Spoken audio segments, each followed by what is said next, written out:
Pursuant to Proclamation 1318, issued by President Ferdinand Romualdez Marcos Jr., the first session of the Senate in the first special session of the 20th Congress is hereby called to order.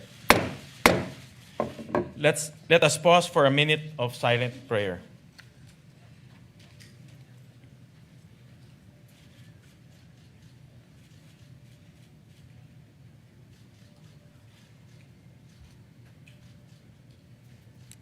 Amen. The Secretary will please call the roll.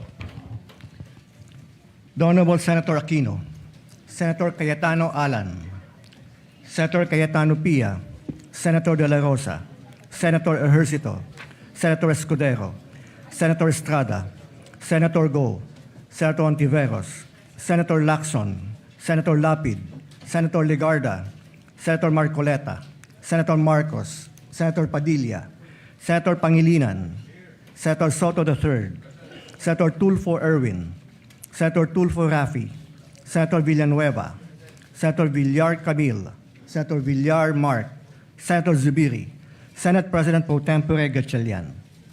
With 13 senators present, the Chair declares a quorum. Mr. President. Majority Leader. Thank you, Mr. President. Mr. President, I move that we proceed with the election of the Senate President of the Philippines. I so move. Is there any objection? Hearing none, the election of the Senate President is now in order. Mr. President, I move to, if I may be able to be recognized, to nominate our Senate President. Yes, we recognize the Majority Leader. Mr. President, I rise today to nominate Senate President Pro Temp Sherwin Gatchalian as the President of the Senate of the Philippines. Throughout his public service career as member of the House of Representatives, as Mayor of Valenzuela City, and as Senator, he has consistently proven his competence, his effective leadership, and his unparalleled work ethic. Siya nga po palagi ang nagsasara ng Senado, staying late in his office even after adjournment. As a matter of fact, Mr. President, I hear complaints from your staff that hindi na po sila nakakauwi ng disenteng oras dahil overwork daw sila, overwork. At palagi nilang tinatanong sa akin, kailan ko daw siya mahahanap ng girlfriend para makauwi daw ng mas maaga. Kaya, Mr. President, ikaw nga po daw, ang sinasabi niya, nagsasara ng Senado, na wala na pong staff, ikaw na lang po naiiwan. And that just shows your dedication, Mr. President, on how hardworking you are in preparing for the days ahead. He has ably led some of our most demanding and time-consuming and consequential committees, namely the Committee on Energy, the Committee on Economic Affairs, the Committee on Basic Education, and most notably, the Committee on Finance. As Finance Chair, he had navigated the very challenging period in the wake of flood control scams coming into light. But he led the Finance Committee with great resolve, spearheading unprecedented initiatives to ensure accountability and transparency in the national budget. I believe that this last budget, my dear colleagues, was one of the most transparent in recent history. As a matter of fact, whatever projects that we wanted to insert or amend into the budget, we had to come up with voluminous requirements and documents coming from the agencies themselves and the receiving bodies like the LGUs. And that was the request, not just the request, it was the demand of then Finance Chair Wing Gatchalian. He is the leader that the Senate needs in this time of division and disarray, and he has done this before. I know he'll be able to rise above the fray and lead us back to our principal function, which is to attend to the work of legislation. I have every confidence that as Senate President, he'll be able to set the institution back on the right path, guided by the highest standards of service, integrity, and morality.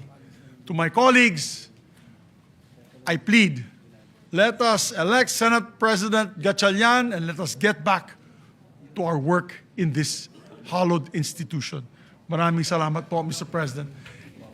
And maybe we don't need to put it to a vote, Mr. President. Maybe we can do it by acclamation, Mr. President. Ayes and nays would be fine.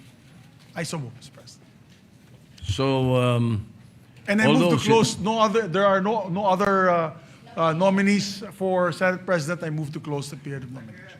Any objection? Hearing none, the nominations are closed. Therefore, Mr. President, we'd like to Therefore- congratulate. Ye, as you said, Yes. to vote Ayes and will, nays. as acclamation. All those in favor of Senator Sherwin Gatchalian as Senate President of the Republic of the Philippines, say aye. Aye. All those against, say nay. The ayes have it. Senator Sherwin Gatchalian is declared Senate President of the Republic of the Philippines. May we ask Senator Gatchalian to, before that, Senator Francis Pangilinan is recognized. Yes, just for the record that the vote, having a quorum, is unanimous, Mr. President, for the record. Thank you. We place that on record. May we ask Senator Sherwin Gatchalian to ascend to the rostrum to take his oath as Senate President.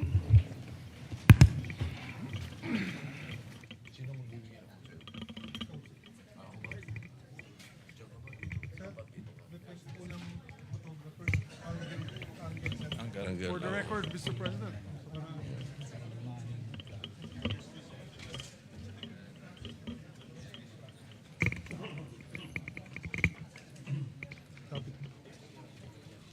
Yan po sa ilaw. Spotlight. May mga kasama ka. Meron. Sila mix. Oo, dapat. Mix at saka si Cheese. Mix. May we request Senator Zubiri and Senator Escudero to please join us. Dito sila likod ko. Pamilya mo sa likod. Okay.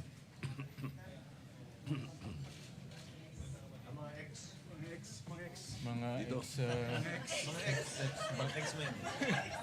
Yung kayo sa kabila. Yung kayo sa kabila. Dito kami. Hindi dito yung family. Di ba dapat dito kayo? Dito kayo dalawa. Dito. Dito kayo. Yan. Yung may family.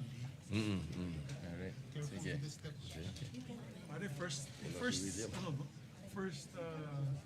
Tama ba? bachelor Senate President. Yung iba pretending.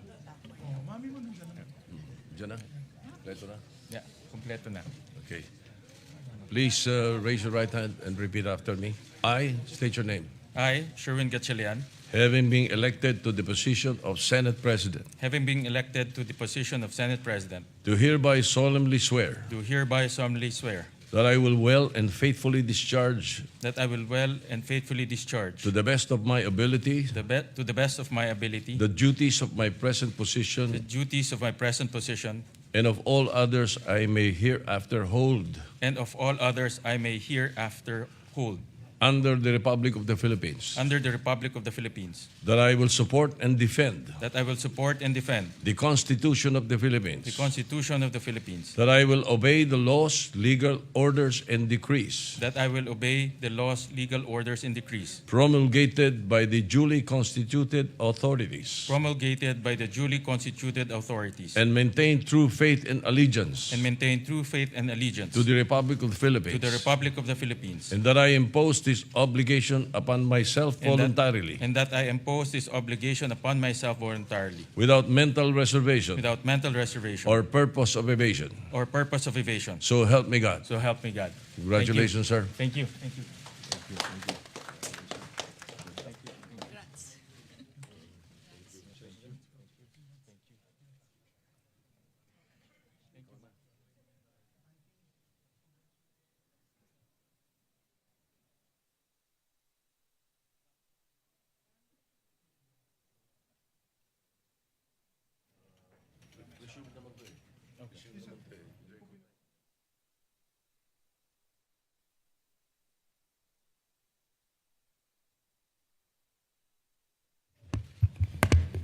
Majority Leader. Mr. President, just put on record as well that you have been ably discharging your function as Senate President Pro Temp and Acting President since your election in June 3, 2026. We'd just like to extend our congratulations on your elections as the new Senate President. Thank you very much, Majority Leader. Thank you, Mr. President. Mr. President, now I would like to move that we proceed with the election of the Senate President pro tempore. I so move, Mr. President. Is there any objection? Hearing none, the election of the Senate President pro tempore is in order. May I ask may we recognize, Mr. President, Senator Ping Lacson for the nomination. We recognize Senator Ping Lacson. Thank you, Mr. President.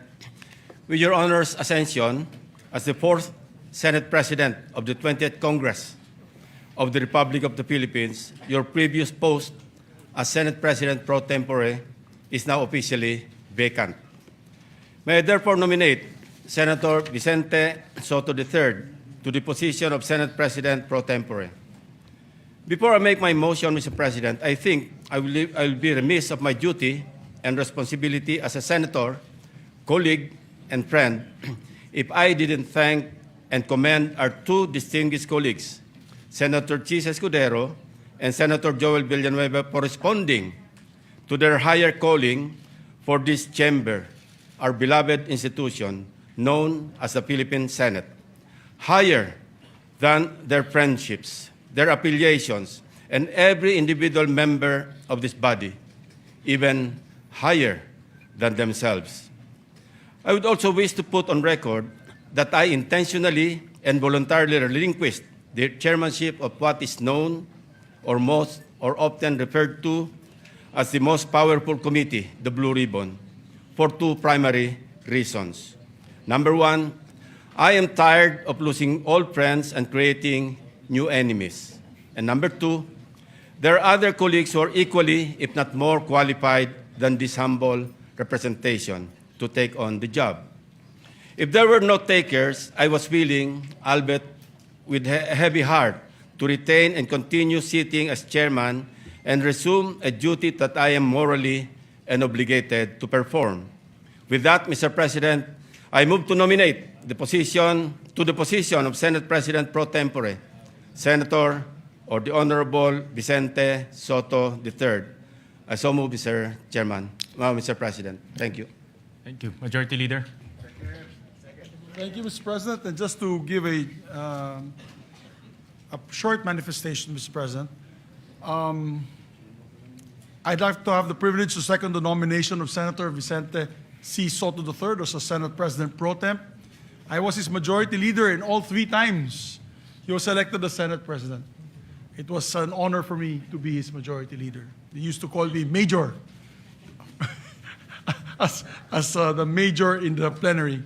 But I can say from experience that he's second to none when it comes to knowledge of our institutional rules, traditions, and processes. He's what we need in the Senate leadership today, someone who will protect the stability of the Senate and uphold the rules that give this institution shape and direction. Therefore, I would like to second the nomination of Vicente C. Soto III as our Senate President pro temp. Mr. President, there being no other nominations, I therefore move that we close the period of nomination and proceed with acclamation. We therefore close the period of nominations and proceed to the voting for the Senate President pro tempore. Those who are in favor say aye. Aye. Those who are not in favor say nay. The ayes have it. Congratulations to our new Senate President pro tempore, Senator Tito Soto. May we proceed, Mr. President, with the oath-taking of the Senate President pro tempore.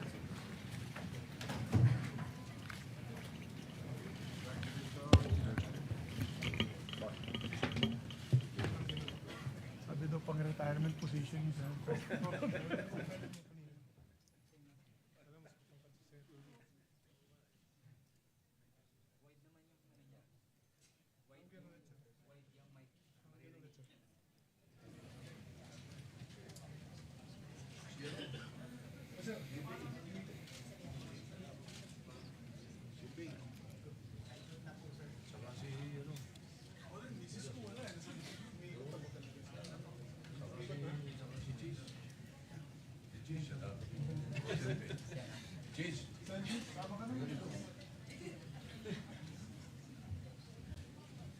You want us to be behind you, sir?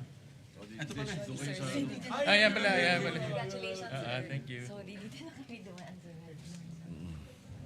Ito ka, cheese. Sa kabila.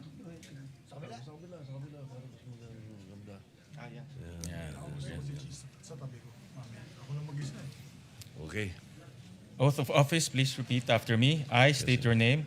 I, Vicente Soto III, Having been elected Senate President pro tempore, having been elected to the position of Senate President pro tempore, do hereby solemnly swear do hereby solemnly swear that I will well and faithfully discharge, that I will well and faithfully to discharge, the best of my abilities, to the best of my the abilities, duties of my present position, the duties of my present position, and of all others I may hereafter and hold of all others I may hereafter hold, under the Republic of the Philippines, under the Republic of the Philippines, that I will support and defend the Constitution of the Philippines, that I will support and defend the Constitution of the Philippines, that I will obey the laws, legal orders, and decrees that I will obey the laws, legal orders, and decrees promulgated by the duly constituted authorities, promulgated by the duly constituted authorities, and maintain true faith and allegiance and maintain true faith and allegiance to the Republic of the to Philippines, the Republic of the Philippines, and that I impose this obligation upon myself voluntarily, and that I impose this obligation upon myself voluntarily, without mental reservation without mental reservation or purpose of evasion. or purpose of evasion. So help me God. So help me God. Congratulations, sir.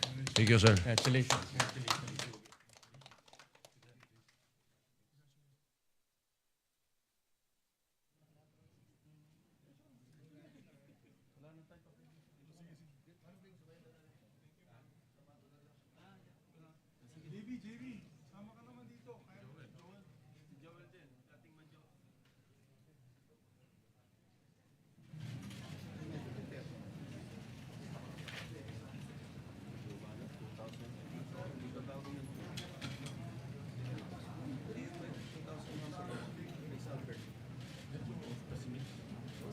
Wala na combination. Hindi, off lang.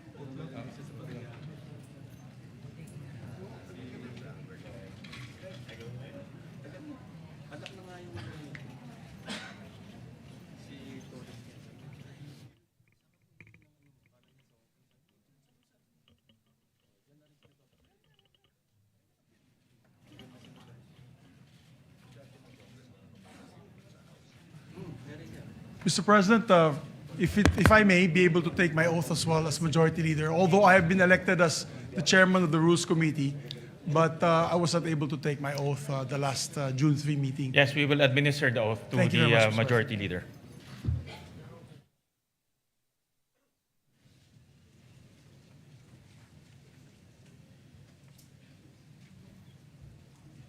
Ito yung isang Congress na pang-apat na yung Senate President. Oath of office, please repeat after me. I state your name.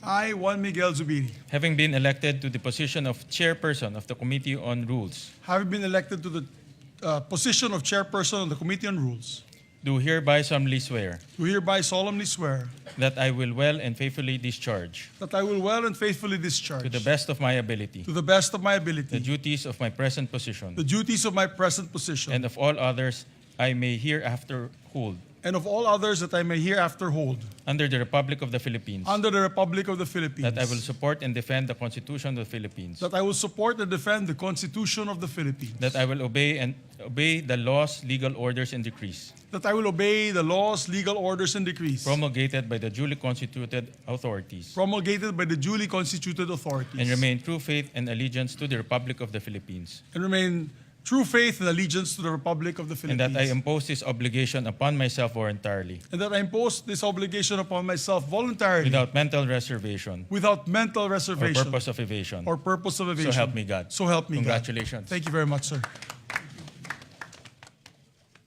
Thank you, sir.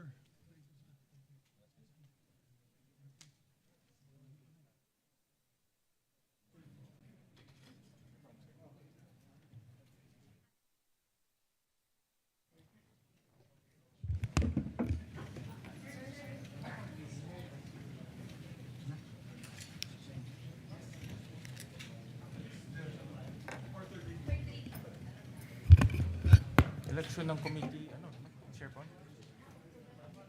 Election ng committee chairperson.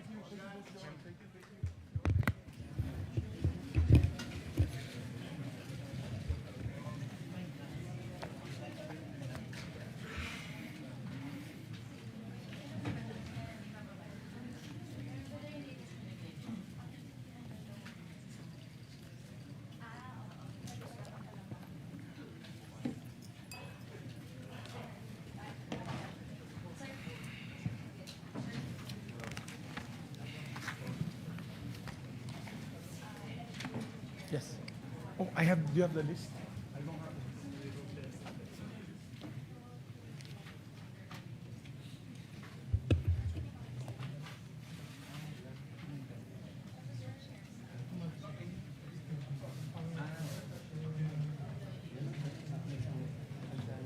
Majority Leader. Yes, Mr. President, we're about to elect the members of the different committees so that we can buckle down to work, Mr. Correct. President. But I need just a 1 minute suspension to get the list from the staff. 1 minute suspension.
Ready to resume, Mr. President. Session resumed. Mr. President, while our secretariat is still printing out the names of the other members of the committees, I'd just like to put on record the chairpersons of some of the committees have already been elected in June 3, 2026 to complete the committee chairmanships and memberships. I now move to elect the following senators as chairpersons and members of the following committees. If I may, Mr. President. Go ahead, Majority Leader. Mr. President, I move for the constitution of the Committee on Accountability and Public Officers and Investigations, or the Blue Ribbon Committee, to be composed of 17 regular members and 3 ex officio members, reflecting an 11-9 majority-minority ratio.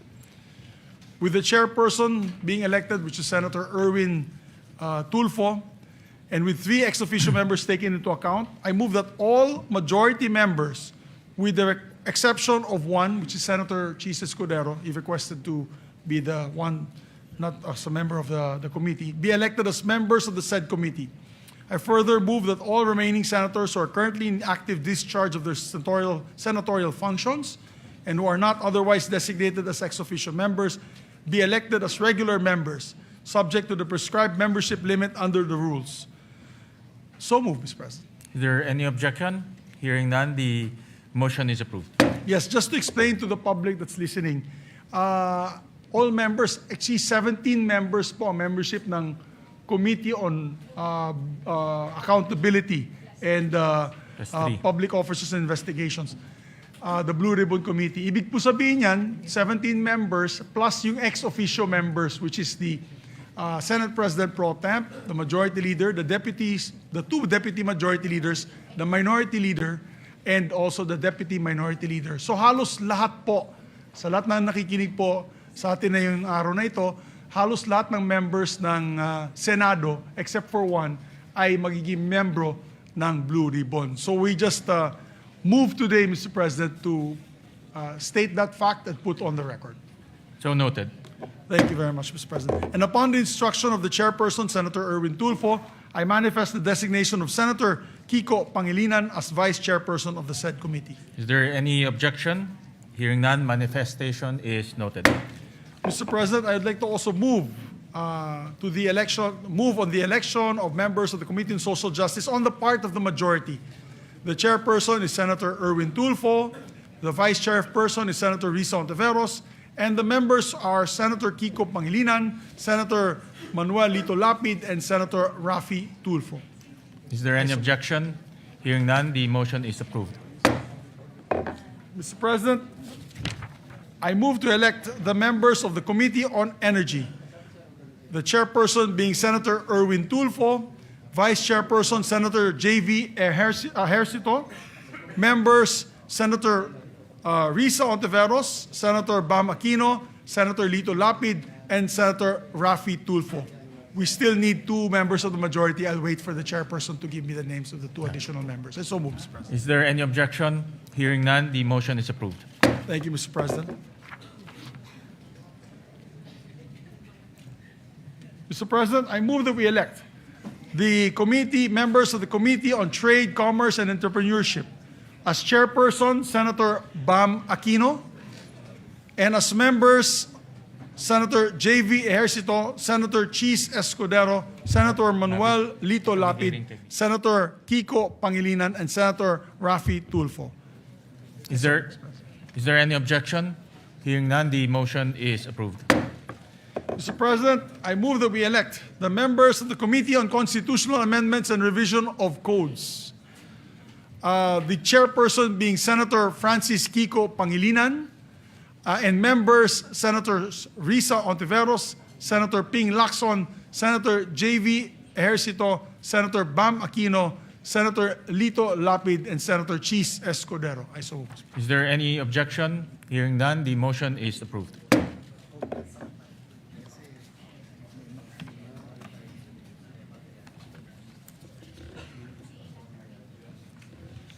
May I ask for a minute suspension, Mr. President? 1 minute suspension.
Yes, sir. Mr. President, may I continue, Mr. President? Session resumed. Thank you, Mr. President. We'd like to elect also the members of the Committee on Agriculture, Food, and Agrarian Reform. The chairperson being Senator Francis Kiko Pangilinan, the Vice Chairperson being Senator J.V. Ejercito, members Senator Risa Ontiveros, Senator Bam Aquino, Senator Lito Lapid, Senator Erwin Tulfo, Senator Raffy Tulfo, Senator Chis Escudero, and Senator Joel Villanueva. I so move. Is there any objection? Hearing none, the motion is approved.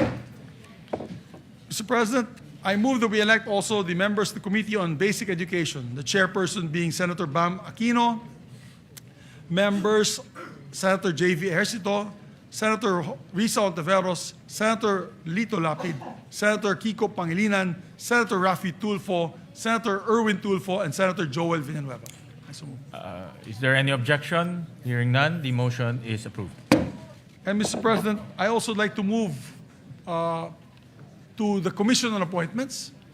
We'd like to elect Senators Panfilo Lacson, Senator Mig Zubiri, Senator Joel Villanueva, Senator Risa Ontiveros, Senator Tito Soto, Senator Raffy Tulfo, and Senator J.V. Ejercito as members of the Commission on Appointments.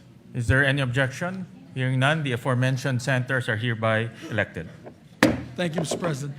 I would like to also move to elect Senators Bam Aquino, Senators Kiko Pangilinan, Senator Lapid, and Senator Escudero as members of the Senate Electoral Tribunal. Is there any objection?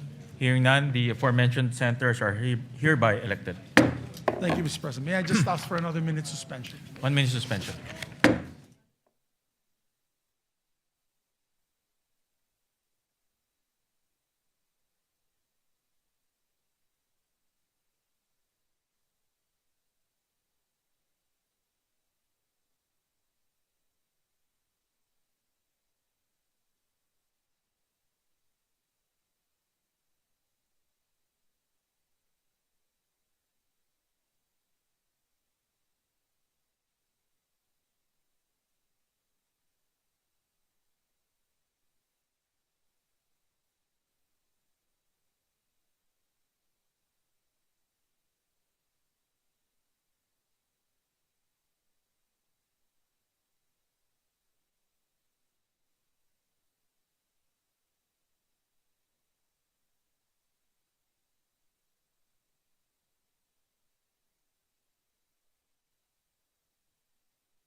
Anong next committee? Anong next? Tapos na ba yung lahat ng committees? Okay.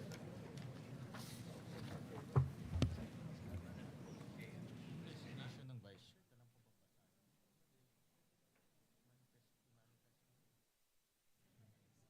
On record. Okay.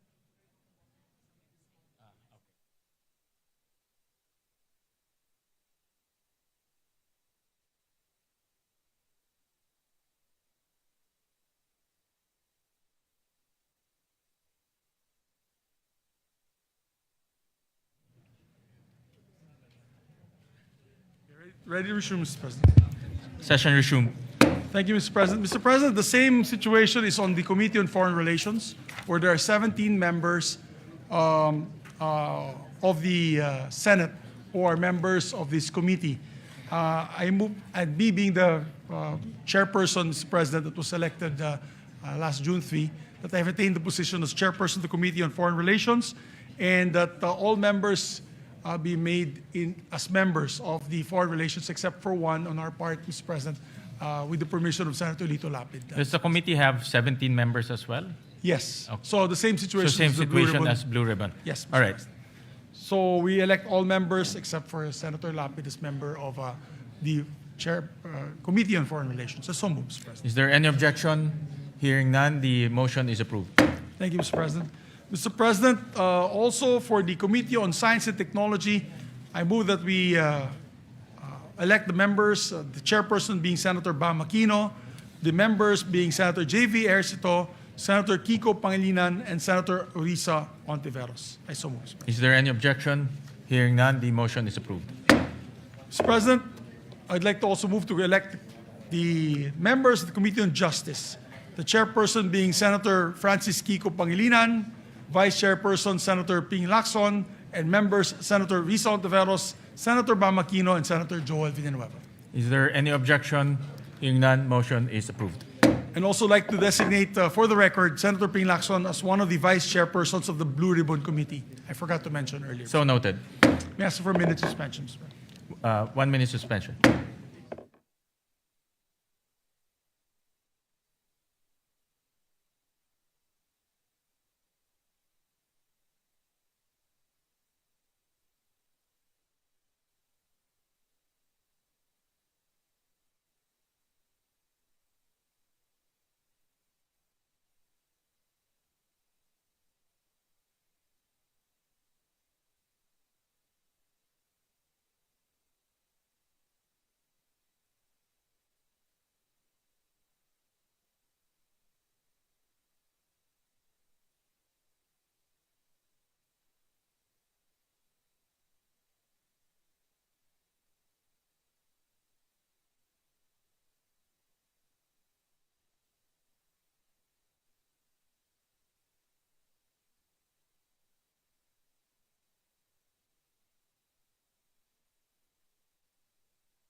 Ready to resume, Mr. President? Session resumed.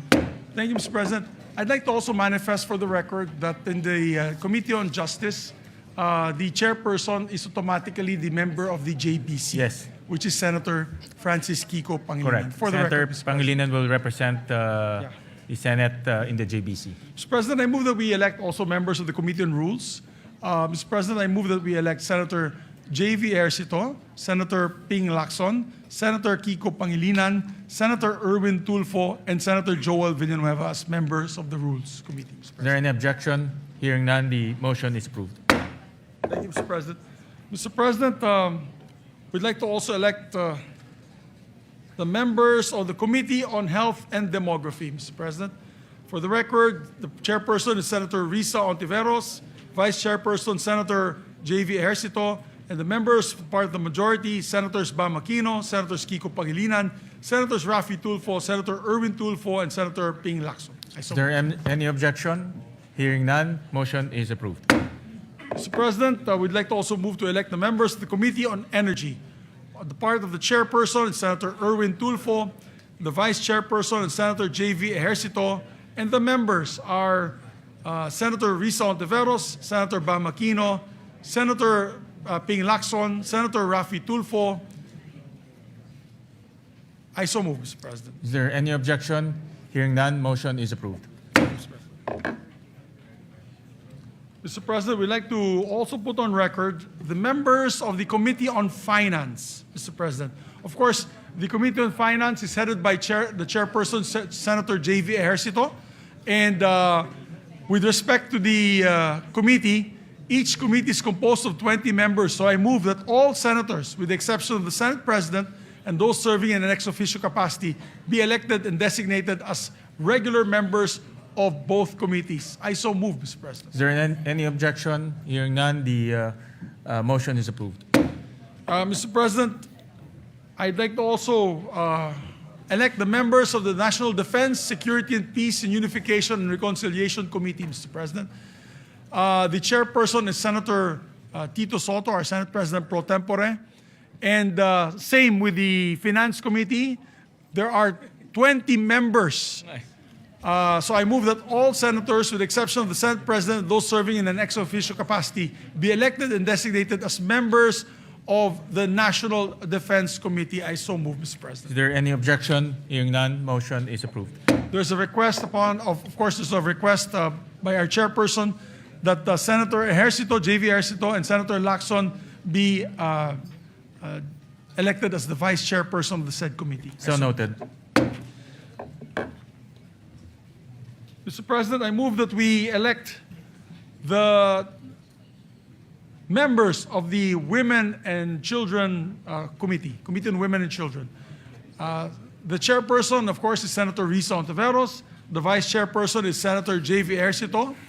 And Senator Bam Aquino, Senators Kiko Pangilinan, Senator Erwin Tulfo, and Senator Ping Lacson. I so move, Mr. President. Is there any objection? Hearing none, motion is approved. Mr. President, I move to elect the following members as the members of the Committee on Ways and Means. This chairperson is Senator Bam Aquino, and the members are Senator Pia Ontiveros, Senator Kiko Pangilinan, Senator Chis Escudero, Senator Erwin Tulfo, Senator Rafi Tulfo, and Senator Joel, what did I say? Risa Ontiveros. What did I say? Ay, nako, wala pa si Pia, hindi pa siya senator.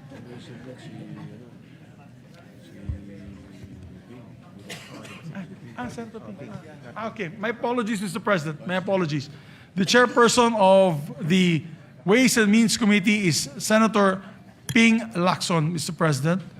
And vice chair will be Senator Bam Aquino, Senator Risa Ontiveros, Senator Kiko Pangilinan, Senator Francis Escudero, Senator Erwin Tulfo, Senator Rafi Tulfo, and Senator Joel Villanueva. So moved. Is there any objection? Hearing none, motion is carried. May I ask for another minute suspension? Session suspended.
Ready to resume, Mr. President. Session resumed. Mr. President, I move that we elect the members of the Committee on Games and Amusements. The chairperson, of course, is Senator Lito Lapid. The vice chair is Senator Raffy Tulfo. The members are Senator Chis Escudero, Senator Panfilo Lacson, Senator Erwin Tulfo, and Senator Joel Villanueva. So moved. Is there any objection? Hearing none, motion is approved. Mr. President, I move that we elect the members of the Committee on Ethics and Privileges. The chairperson being Senate President Pro Temp Tito Soto, Vice Chairperson Senator Pangilinan, members Senator Raffy Tulfo, and Senator Lacson. Is there any objection? Hearing none, motion is approved. I move that we elect members of the Committee on Public Services, Mr. President. The chairperson is Senator Raffy Tulfo, the vice chairperson, Senator J.V. Ejercito, and vice chairperson, Senator Bam Aquino. Members, Senator Lito Lapid, Senator Risa Ontiveros, Senator Kiko Pangilinan, Senator Erwin Tulfo. I so move, Mr. President. Is there any objection? Hearing none, motion is approved. Mr. President, I move that we elect the members of the Committee on Local Government. It is headed by their chairperson, Senator J.V. Ejercito, vice chairperson, Senator Ping Lacson, members, Senator Raffy Tulfo, Senator Francis Kiko Pangilinan, Senator Risa Ontiveros, Senator Joel Villanueva, Senator Lito Lapid, and Senator Bam Aquino. I so move. Is there any objection? Hearing none, motion is approved. Thank you, Mr. President. Mr. President, I move that we elect the members of the Committee on Migrant Workers, headed by Senator Raffy Tulfo, Vice Chairperson Senator Joel Villanueva, members Senator Lito Lapid, Senator Erwin Tulfo, Senator Bam Aquino, Senator Risa Ontiveros, Senator J.V. Ejercito, and Senator Kiko Pangilinan. I so move. Is there any objection? Hearing none, motion is approved. May I ask for a minute suspension once again. Session suspended.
Session resumed.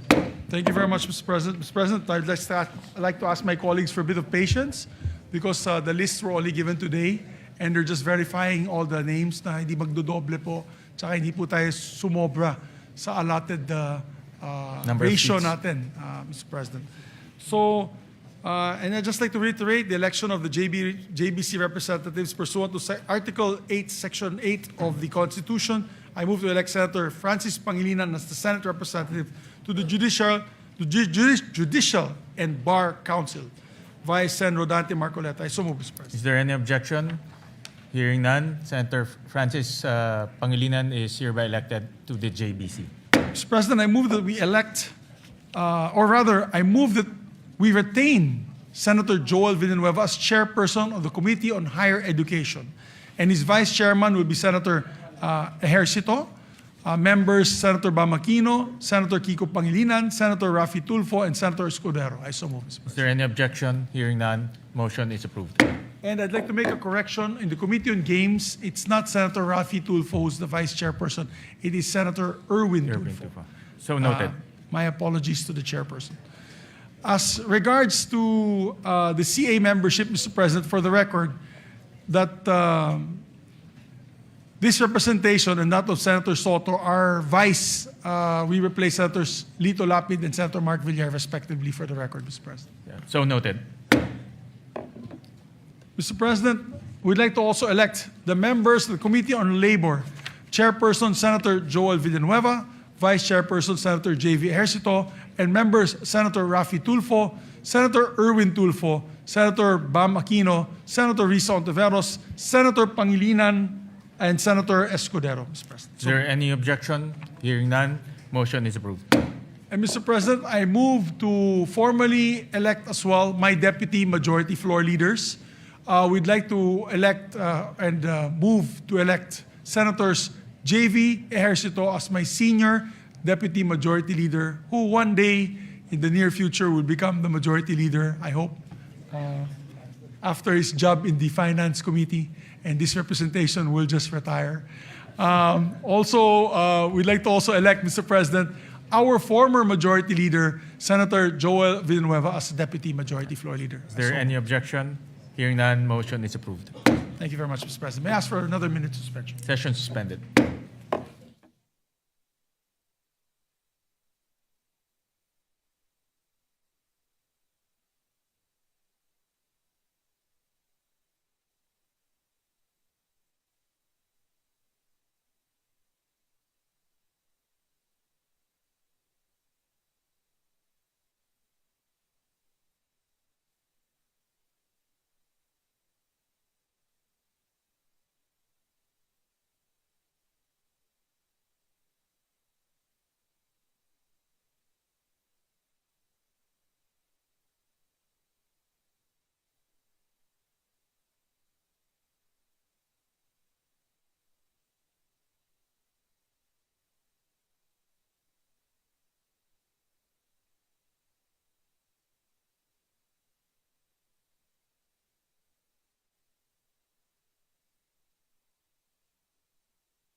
Session resumed. Thank you, Mr. President. Mr. President, may we request, while we're just awaiting for the names of the committee memberships of the other remaining committees, may we request our members and colleagues to come back to the floor so that we may proceed for third reading vote. And then the adoption of the resolution on Mindanao that will be authored by Senator Joel Villanueva. So, may we just ask our members to please proceed to the plenary for third reading. Okay.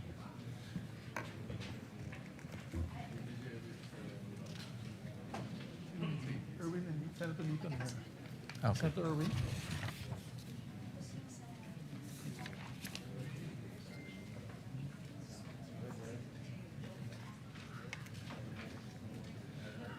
So, Mr. President, I move that we consider on third reading several bills, printed copies of which have been electronically distributed to the senators on May 25 and May 26, 2026, in compliance with the 3-day rule of the Constitution.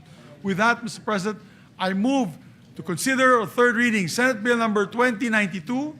This is the bill declaring waling-waling as our national orchid, Mr. President. I so move. Is there any objection? Hearing none, the consideration of Senate Bill number 2092 on third reading is in order. The Secretary is directed to read the title of the bill. An act declaring the waling-waling Vanda sanderiana as the national orchid of the Philippines. And proceed with the roll call vote. Roll call vote. Senator Aquino, Senator Cayetano Alan, Senator Cayetano Pia, Senator De La Rosa, Senator Ejercito, Senator Escudero, Senator Estrada, Senator Go, Senator Ontiveros, Senator Lacson, Senator Lapid, Senator Legarda, Senator Marcoleta, Senator Marcos, Senator Padilla, Senator Pangilinan, Senator Soto, Senator Tulfo Erwin, Senator Tulfo Rafi, Senator Villanueva, Senator Villar Camil, Senator Villar Mark, Senator Zubiri, Yes. Senate President Gatchalian. Yes. With 13 affirmative votes, 0 negative votes, 0 abstention, SB number 2092 is approved on third reading. Thank you, Mr. President. Mr. President, I move to consider third reading House Bill number 6639. This is the bill granting Philippine citizenship to Benny Boatwright III. I so move, Mr. President. Is there any objection? Consideration of House Bill number 6639 on third reading is in order. The Secretary is directed. And before we proceed with the voting, Mr. President, I would just like to put on record, they were here 3 days straight in the last, before we ended the session, and I think they're back onto training, so I think it's okay that we elect them in absentia, because they deserve it, Mr. President. They were here 3 days before we ended session. Correct. In fairness to them, they were here present Yes, physically both- for 3 both, days. members, it's not both, their fault that gentlemen. their citizenship was not considered last time, and I understand that they're now undergoing training Yes. and representing the country. Yes, Senator Kiko Pangilinan is recognized. That is correct, Mr. President. They were here, a sponsor of the measure. They were here every day and witnessed the proceedings or the lack of proceedings. But then we will make arrangements, Mr. President, that when we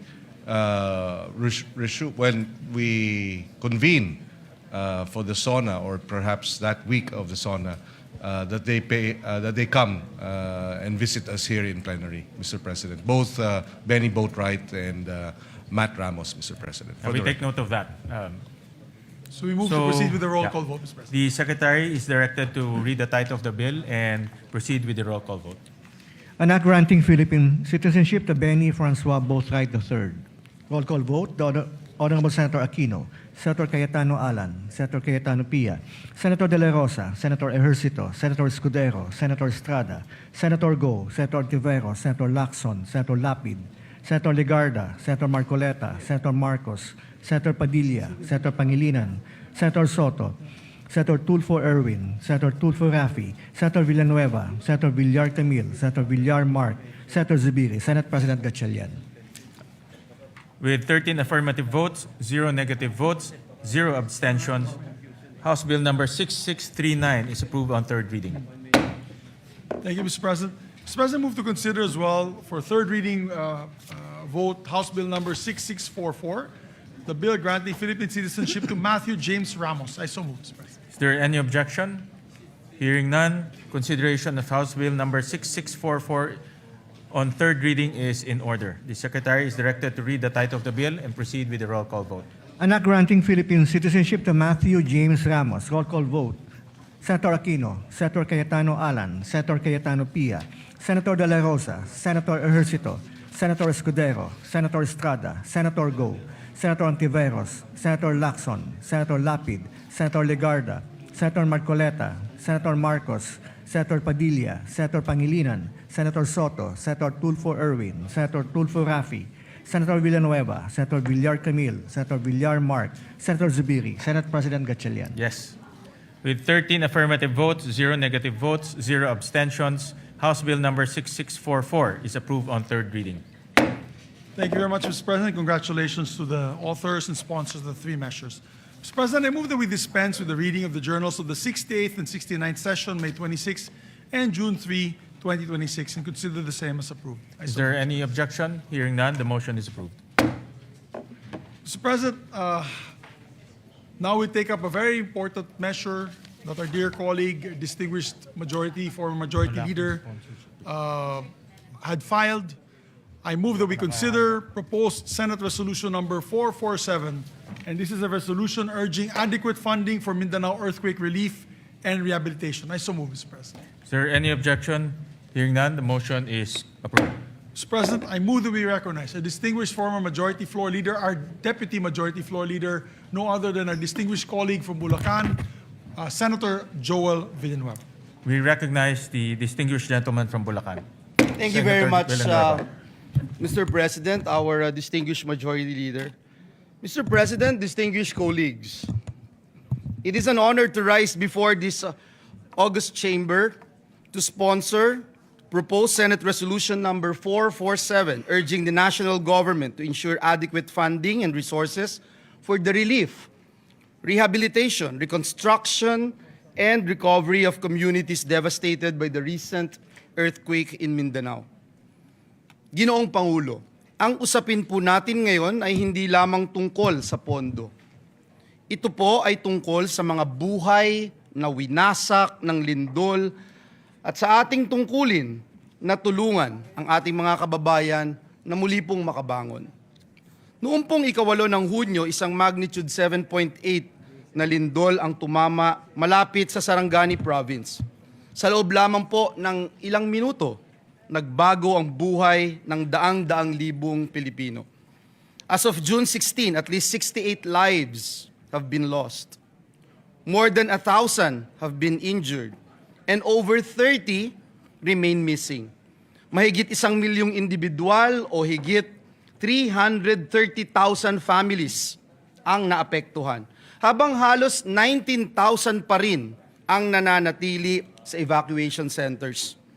Ngunit higit pa po sa mga numerong ito ay ang mga kwento ng ating mga kababayan, mga pamilyang nawalan ng tahanan, mga batang hindi makapasok sa paaralan, mga manggagawa, mga magsasaka, mga mangingisda na nawalan ng kabuhayan, at mga pamilyang nagdadalamhati sa pagkawala ng kanilang mahal sa buhay. Mr. President, Mindanao is a pillar of our national economy. Ito po ay mahalagang pinagmumulan ng pagkain, produktong agrikultura at yamang dagat. Kapag naapektuhan po ang Mindanao, nararamdaman po ito ng ating buong bansa.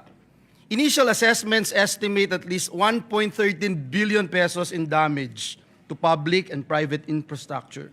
And that figure is expected to rise, Mr. President, as assessments continue. Nasira po ang mga tahanan, paaralan, ospital at iba pang mahalagang infrastruktura.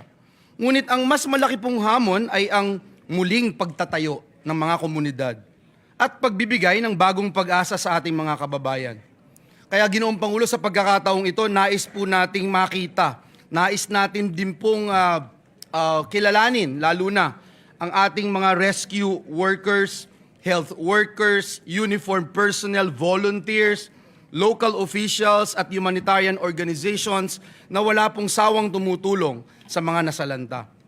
Ngunit alam po natin, Ginoong Pangulo, alam natin na hindi po sapat ang bayanihan lamang. Heroism saves lives, but resources rebuild communities. Compassion comforts victims, but funding restores livelihoods. Kaya po kinakailangan nating tiyakin na ang lahat ng magagamit na pondo at suporta ng ating pamahalaan ay agad-agad na mapakilos upang mapabilis ang relief, rehabilitation, reconstruction at pagpapanumbalik ng kabuhayan sa mga apektadong lugar. Ginoong Pangulo, sa panahon po ng sakuna, nasusukat hindi lamang po ang tibay ng ating mga infrastruktura, kundi ang tibay ng ating pagkakaisa bilang isang bansa. Ngayon ang panahon upang patunayan na walang Pilipinong maiiwan. And for these reasons, Mr. President, I respectfully seek the support of our esteemed colleagues for the immediate adoption of this resolution. Marami pong salamat at pagpalain tayong lahat ng ating Panginoong Diyos. Senator Erwin Tulfo is recognized, then Senator Kiko Pangilinan. May we recognize as well Senator J.V. Ejercito to And sponsor. Senator, we And then recognize, after which, sorry. yeah, we recognize Senator JV first for his Yes, I have the co-sponsorship. list. It's the Senator J.V. Ejercito, Mr. President. After that, Senator Kiko Pangilinan and Senator Erwin Tulfo. And Senator Raffy Tulfo after. So we first recognize Senator JV Ejercito. Thank you, Mr. President. Ginang Pangulo, mga kasamahan sa Senado at sa mga kababayan natin sa Mindanao, magandang umaga po. I rise today to co-sponsor proposed Senate Resolution number 447, a resolution urging the national government to take all necessary measures to ensure the availability of adequate funding and resources for the relief, rehabilitation, reconstruction, and recovery of communities affected by the recent devastating earthquake in Mindanao. Through the resolution, the Senate joins the nation in mourning and honoring the lives lost during the devastating earthquake that hit our brothers and sisters in Mindanao, particularly the province of Sarangani, South Cotabato, Davao Occidental, and Davao del Sur. 68 deaths were reported by the National Disaster Risk Reduction and Management Council, while 33 remain missing according to the latest reports made by the NDRRMC last Tuesday. Mr. President, ang mga buhay pong ito ay hindi numero lamang. These are lives and futures that were abruptly cut short by this disaster. Ang bawat isa sa kanila ay may pangalan, mayroong kwento, mayroong pangarap, at may mga mahal sa buhay na naiwan. Sila ay mga anak, asawa, kapatid, kaibigan, at mga mahal nating mga kababayan. Nakapanlulumo po ang mga larawan at video na nakita natin online. Ano pa kaya ang aktwal na pakiramdam at sitwasyon na dinadanas ng ating mga kababayan? Bilang magulang, nakakatakot isipin na malagay sa parehong sitwasyon ang aking mga anak. Nakita natin ang mga mag-aaral at mga guro na napuno ng takot habang niyayanig ng lindol ang kanilang paaralan. Nakita natin ang ilan nating kababayan na wala nang magawa kung hindi tignan na lamang ang pagguho ng mga gusali at negosyo na kanilang pinagtrabahuhan at ipinundar. Bukod sa mga buhay na nasayang, maraming bahay ang nasira at maraming kabuhayan ang naapektuhan at nawala.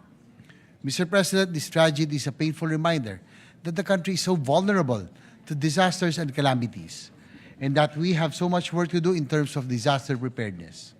Lalo na nating nakita ang kahalagan ng matatag na infrastruktura at sistema ng pagpaplano sa pagsasaayos ng ating mga komunidad.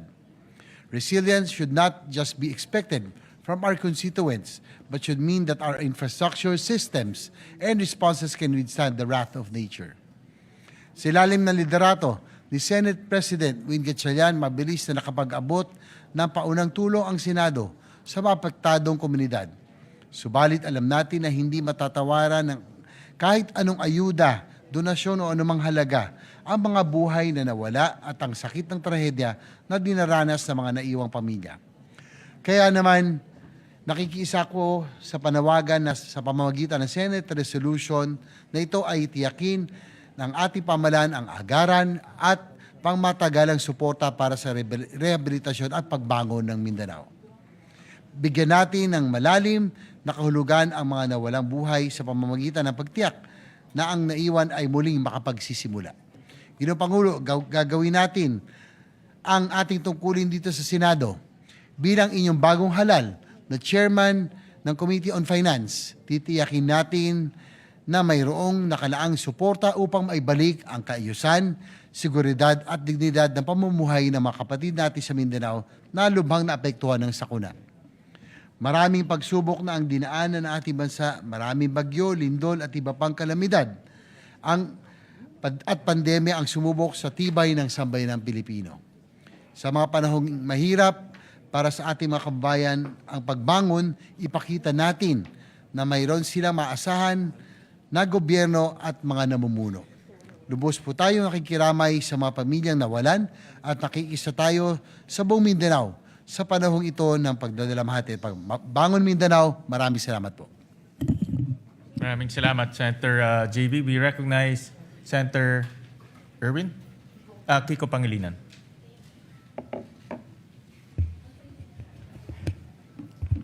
Thank you, Senate President Gatchalian. Dear colleagues, I rise to co-sponsor Senator Joel Villanueva's Senate Resolution number 447. In times of calamity, the Senate must speak as one. I commend Senator Joel Villanueva for his quick thinking and swift leadership on this resolution, which reflects the Senate's shared duty to help Mindanao recover, rebuild, and prosper. Strategic national priority ang mabilis at tuloy-tuloy na pagbangon ng Mindanao mula sa lindol noong Hunyo 8. Bakit? Dahil nasa Mindanao ang humigit kumulang 1/3 na pinakamahihirap nating mga kababayan, habang 40% ng food supply ng ating buong bansa ay galing dito. Pinakamalawak na produkto ng nyug, pinakamalawak na coconut farm sa buong Pilipinas ay nasa Mindanao. 40%, 30% of the national food trade comes from Mindanao.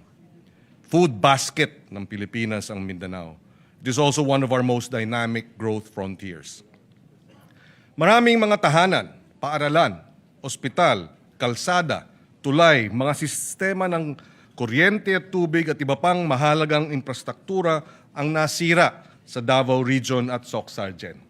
Kung hindi ito agad-agad at sapat na matutugunan, mas lalaki ang pinsalang dulot sa agrikultura, pangingisda, logistics at mga lokal na negosyo. Tatagal ang paghihirap ng mga apektadong pamilya at malalagay rin sa alanganin ang pambansang seguridad sa pagkain at katatagan ng ating ekonomiya. Ang Senate Bill number 2259 ng inyong lingkod naglalaan ng 15 billion pesos in supplemental funding.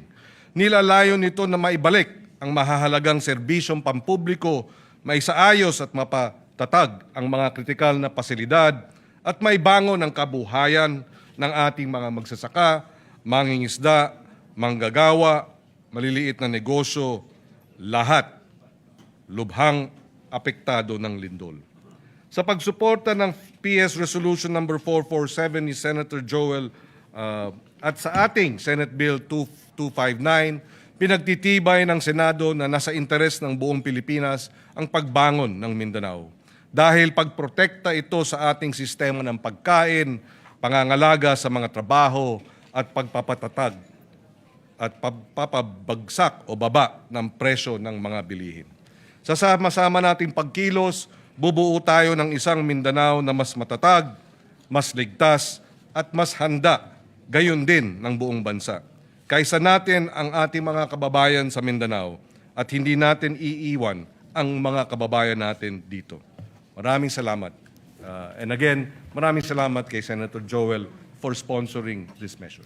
We recognize the gentleman from Palawan, Senator Erwin Tulfo. Thank you, Mr. President. I rise today to express my full support and to formally manifest my co-sponsorship of the Senate Resolution number 447, which urges the government to take all necessary measures to assist the people of Mindanao following the recent earthquake that has caused significant damage to lives, homes, infrastructure, and livelihoods. In times of calamity, it is our duty as public servants to ensure that affected communities receive immediate, adequate assistance.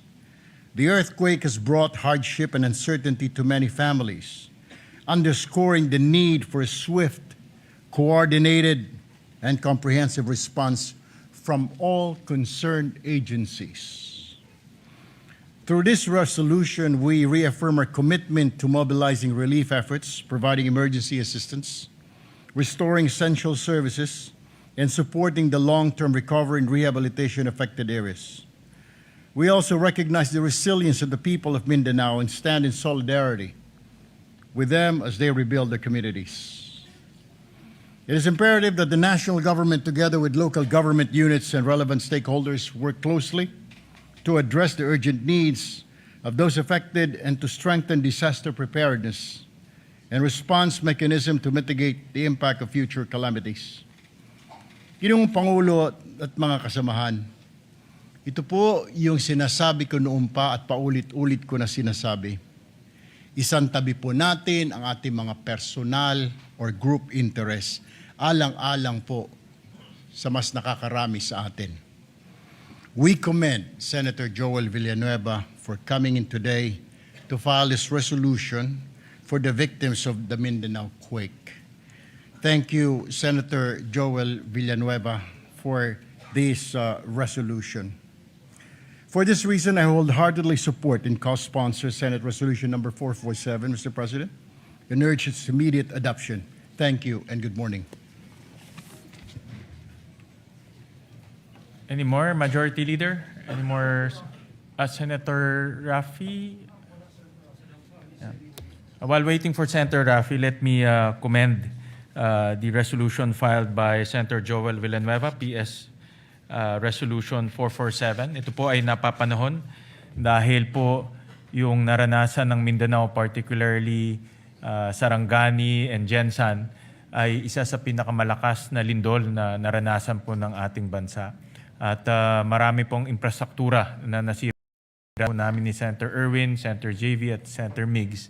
At marami rin pong nasawi na buhay. At kami po ay nakikiramay at nakikiisa po sa mga kababayan ho natin sa Jensan, Sarangani at sa lahat pong ng lugar na tinamaan po ng lindol. At kaya po nagbibigay pugay ho kami kay Senator Joel dahil ito pong resolusyon ay nagdedirekta ng mabilis na action o mabilis na action at mabilis po na pag-release ng pondo para po makatulong po sa mga kababayan natin sa Mindanao. With that, we recognize Senator Rafi Tulfo. Mr. President, colleagues, I rise today to express my strong support for Senator Joel Villanueva, Senate Resolution 447 and 452 concerning the recent 7.8 earthquakes which struck Mindanao last June 8, 2026. Hindi basta numero ang mga biktima ng lindol o anumang kalamidad. Sila po ay mga pamilyang nawala ng mga mahal sa buhay, tahanan at kabuhayan. The people of Mindanao have shown remarkable resilience in the face of adversity. Ngunit hindi sapat ang katatagan lamang. Hindi natin maaaring iasa sa tibay ng loob ng ating mga kababayan ang kanilang pagbangon. Kailangan nila ang agarang tulong at buong suporta ng pamahalaan upang muling maitayo ang kanilang mga buhay at komunidad. Solutions recognize the urgent need to assess the full extent of the damage, ensure the relief and rehabilitation efforts are delivered efficiently, and identify measures that will strengthen the preparedness of our community against future disasters. Kasabay po nito, kinikilala natin rin ang kabayanihan ng ating mga rescue workers, medical teams at frontliners na nagbuwis ng oras at lakas upang pangunahan ang ating recovery efforts. For these reasons, I express my support, again, for Senate Resolution 447 and 452, and urge my colleagues to continue working together to ensure that the affected communities receive the assistance, rehabilitation, and protection that they deserve. May we continue to pray for their rehabilitation and for the continued safety of all our kababayans. Maraming salamat po, Mr. President. Thank you. Thank you very much for the co-sponsorship speech. Majority Leader, any more Thank you very much, Mr. co-sponsorship? President. With that, no other members wish to sponsor the measure. I move that all members present be made co-sponsors, Mr. President. Is there any objection? Hearing none, motion is approved and made. All senators are made co-sponsors of this bill. Yes, Mr. President. Those are present today. Okay. Mr. President, I move that we adopt proposed Senate Resolution number 447. I so move, Mr. Is President. there any objection? Hearing none, proposed resolution 447 is hereby adopted, subject to style. Thank you, Mr. President. And we would like to thank Senator Joel Villanueva for filing this measure. Kami po sa Mindanao ay nagpapasalamat po sa kanya sa malasakit po niya sa amin sa Mindanao. Maraming po salamat kay Senator Joel.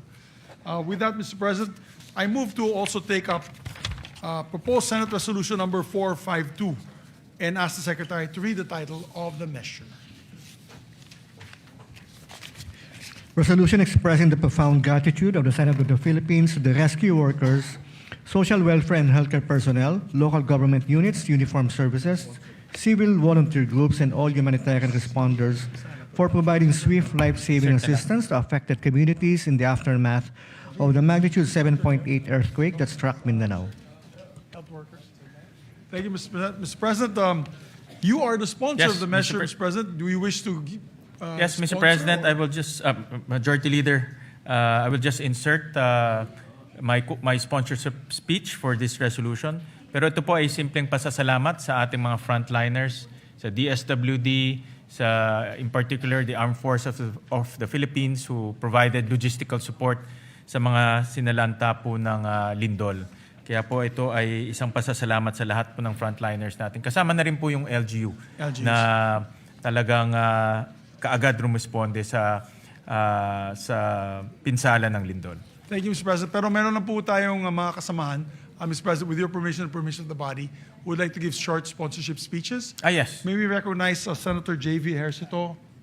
He'll also insert to the records the sponsorship speech. And we'd like to recognize Senator Erwin Tulfo. We recognize Senator Erwin Tulfo for his co-sponsorship speech. Mr. President, colleagues, I rise today to manifest my support and co-sponsorship on Senate Resolution number 452, expressing the profound gratitude of the Senate to rescue workers, social welfare, healthcare personnel, local government units, uniformed services, civil volunteer groups, at sa lahat po ng humanitarian responders sa government man o sa pribadong kumpanya. Marami po akong nabalitaan na may mga private companies po.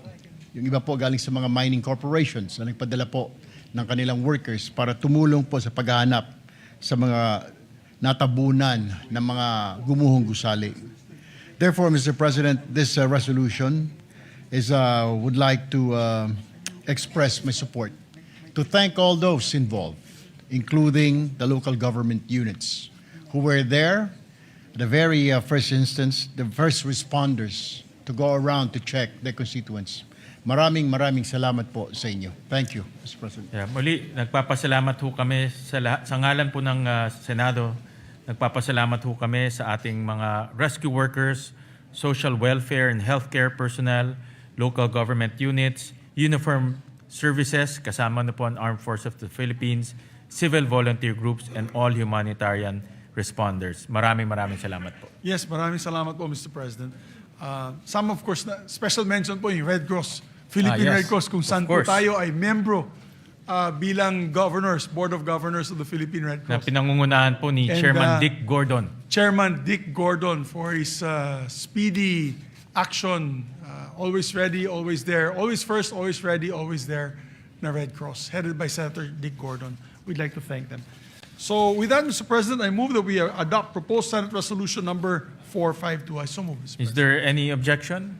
Hearing none, proposed resolution 452 is hereby adopted, subject to style. Thank you very much, Mr. President. Mr. President, we have a few bills that we can take up on the floor. Maybe we can just take this up already. We have to show our kababayans that we are working. We are going to pass several measures today. Mr. President, I move that we resume consideration on Senate Bill number 1990 under Committee Report number 52. I so move, Mr. President. This is for a period of, it's in the period of amendments, this measure. Is there any objection? Hearing none, the motion is approved. The measure is sponsored by our chairman, the Committee on Agriculture, Senator Francis Kiko Pangilinan. This is an act ensuring the development and promotion and protection of agricultural and fisheries cooperatives. Magandang panukala po ito, Mr. President.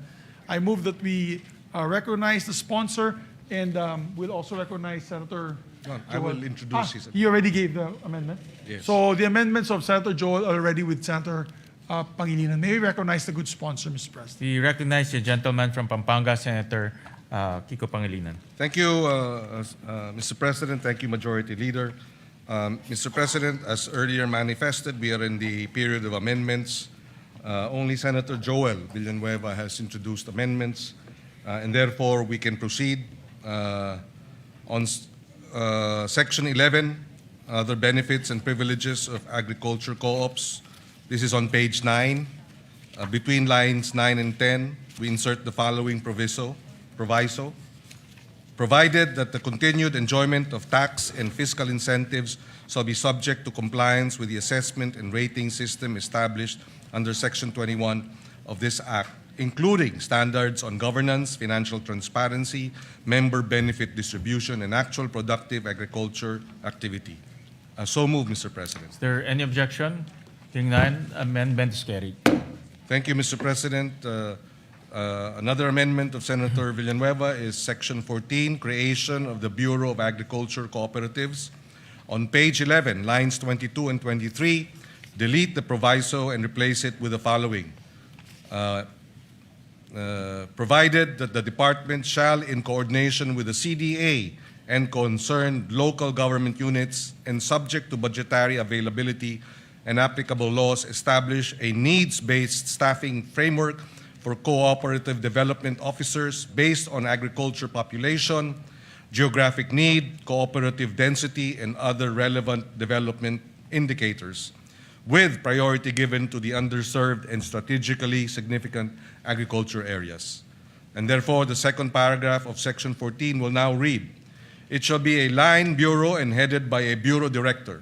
Its organizational and staffing pattern shall be determined by the department in consultation with the Department of Budget and Management, provided that the department shall, in coordination with the CDA and concerned local government units and subject to budgetary availability and applicable laws, establish a needs-based staffing framework for co-op development officers based on population, geographic needs, cooperative density, and other relevant development indicators, with priority given to underserved and strategically significant agriculture areas. I so move, Mr. President. Is there any objection? Hearing none, amendment is approved.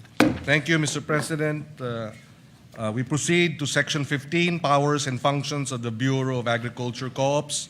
On page 12, between line 19 and 20, insert a new paragraph to read, the Bureau shall exercise its powers and functions in a manner complementary to and not duplicative of the powers and functions of the CDA under applicable laws. So move, Mr. President. Is there any objection? Hearing none, amendment is approved. Mr. President, Section 30, implementing rules and regulations, the amendment will be on page 17, deletes line 9 to 12 and replace them with the following. Section 30, implementing rules and regulations. The rules and regulations necessary for the effective and efficient enforcement of the provisions of this Act shall be formulated by the Department and the CDA in coordination with the relevant government agencies and in consultation with the LGUs, agriculture cooperatives, farmers and fisherfolk organizations, and other stakeholders, and shall be implemented within 90 days from the effectivity of this Act. Unjustified or willful failure or refusal of the concerned government agencies to promulgate the implementing rules and regulations, IRR, within the specified period shall subject the heads of these government agencies to administrative penalties under applicable civil service laws. And third paragraph, should the IRR contain provisions that are contrary to this Act, the heads of government agencies responsible for such provision, when done in bad faith or with gross negligence, shall be held administratively liable. So move, Mr. President. Is there any objection? Hearing none, amendment is approved. And finally, Mr. President, Section 32, Annual Reports. The amendment is on page 17 between lines 23 and 24 to insert a new paragraph to read, to promote transparency and accountability, the Bureau shall maintain and regularly update a publicly accessible digital registry containing relevant information on accredited agriculture cooperatives, including their ratings, incentives and benefits received, procurement awards, grants, and compliance status subject to applicable data privacy laws. So move, Mr. President. Is there any objection? Hearing none, amendment is approved. Thank you, Mr. President. There are no other proposed amendments for Senate Bill 1990. With the permission of our Majority Leader, if we can move to terminate the period of amendments. Yes, Mr. President. Mr. President, there being no other members who wish to amend the measure further, I move that we close the period of amendments. I so move, Mr. President. Is there any objection? Hearing none, period of amendments is hereby closed. Mr. President, with that, I move to approve on second reading Senate Bill number 1990 and the committee report number 52. Is there any objection? Hearing none, Senate Bill number 1990 is hereby approved on second reading. Thank you very much, Mr. President. Move to suspend consideration of the measure. Consideration is hereby suspended. Mr. President, we are in receipt of a bicameral conference committee report on the disagreeing provisions of Senate Bill number 1894 and House Bill number 8476, or the amendments to the Universal Access to Quality Tertiary Education Act, which has been filed with the Bills and Index last June 3, 2026, and was ratified by the House of Representatives on the same date. Mr. President, I move that we approve and ratify the said conference committee report on the disagreeing provisions of Senate Bill number 1894 and House Bill number 8476, and the text of the joint explanation be deemed read into the records of the chamber. I so move. Is there any objection? Hearing none, the motion is approved. The conference committee report is approved and ratified. Thank you very much, Mr. President. And Mr. President, yes, yes, Mr. President. May we recognize our distinguished colleague, Senator Joel Villanueva. We recognize the for gentleman his, from Bulacan, manifestation. Senator Joel Villanueva. Yeah, Mr. President, just to give a very short manifestation on the ratification of the BICAM report on enhancing universal access to quality tertiary education. Mr. President, dear colleagues, it is with great privilege that we rise today to express our strong support for the ratification of the Bicameral Conference Committee report on the disagreeing provisions of Senate Bill number 1894 and House Bill number 8476, otherwise known as the Act Enhancing the Universal Access to Quality Tertiary Education. We again extend our warmest gratitude to our fellow conferees in the Senate and our counterparts in the House of Representatives, especially Chairperson Lauren Legarda. As one of the co-authors one of the authors and co-sponsors of this particular measure, Mr. President, we welcome the improvements introduced to this legislation and remain hopeful that these amendments will further strengthen RA number 10931, or the Universal Access to Quality Tertiary Education Act. More importantly, we trust that these reforms will remain faithful to the original spirit and intent of the law, a landmark measure that we, together with some of our colleagues here, including our Senate President, envisioned during its passage to make higher education more accessible to every deserving Filipino learner, especially those who face the greatest economic barriers. This measure responds directly, Mr. President, to that challenge by granting prioritization of eligibility to the tertiary education subsidy for enrolled students from the 4Ps or Pantawid Pamilyang Pilipino program households in recognized higher education institutions and technical vocational institutions. We are helping, Mr. President, ensure that financial hardship does not stand in the way of educational opportunity. So ultimately, Mr. President, this measure advances our collective goal of building a more equitable and inclusive education system. It strengthens the country's commitment to supporting learners not only in gaining access to tertiary education, but also in successfully completing it and realizing their full potential. Again, Mr. President, for these reasons, we wholeheartedly support the ratification of this BICAM report. Maraming salamat, Ginoong Pangulo. At, Thank you, Senator Joel Villanueva. Thank you very much, sir, Deputy Majority Floor Leader. Thank you, sir. With that, I move to consider Senate Bill number 1991 and the committee report number 53. I so move, Mr. Is President. there objection? Hearing none, the motion is approved. This is an act strengthening the National Agriculture and Fisheries Extension System to accelerate agriculture and fisheries development, Mr. President. The sponsor of this measure is Senator Kiko Pangilinan, and may we recognize the sponsor and to amend Senator Joel Villanueva. Yeah, we recognize the sponsor, Senator Kiko Pangilinan, and Senator Joel for his amendments. Thank you, Mr. President. If I may, Mr. President, with the permission of our chairperson, on page 5, this representation would like to propose that we delete lines 24 and 25 and replace them with the following. The roadmap shall contain, among others, measurable performance indicators, annual implementation targets, monitoring and evaluation mechanisms, periodic review provisions, and annual projected budgetary requirements, including the establishment of the local development hub. The rationale, Mr. President, is that this proposed amendment strengthens the second paragraph of Section 6 by expanding the required contents of the roadmap to promote accountability, guide implementation, and ensure measurable outcomes in the delivery of agricultural and fisheries extension programs. I submit to the wisdom of our chairperson. Your What Honor. does the sponsor say? Accepted, Mr. President. Is there any objection? Hearing none, amendment is approved. Thank you, Mr. President. On page 6, line 9, after the word act and before the period, insert the following: and other applicable laws, and without diminution of vested rights, benefits, and security of tenure of affected personnel. So the paragraph, Mr. President, will now read as follows. The Secretary is also authorized to reorganize the department's internal offices to determine if existing ones, in the interest of economy and efficiency, need to be integrated into the establishment of the BAX, subject to the provisions of Republic Act number 12231 or the Government Optimization Act and other applicable laws, and without diminution of vested rights, benefits, and security of tenure of affected personnel. I so move, Mr. President, if it is acceptable to our What dear does the colleagues. sponsor say?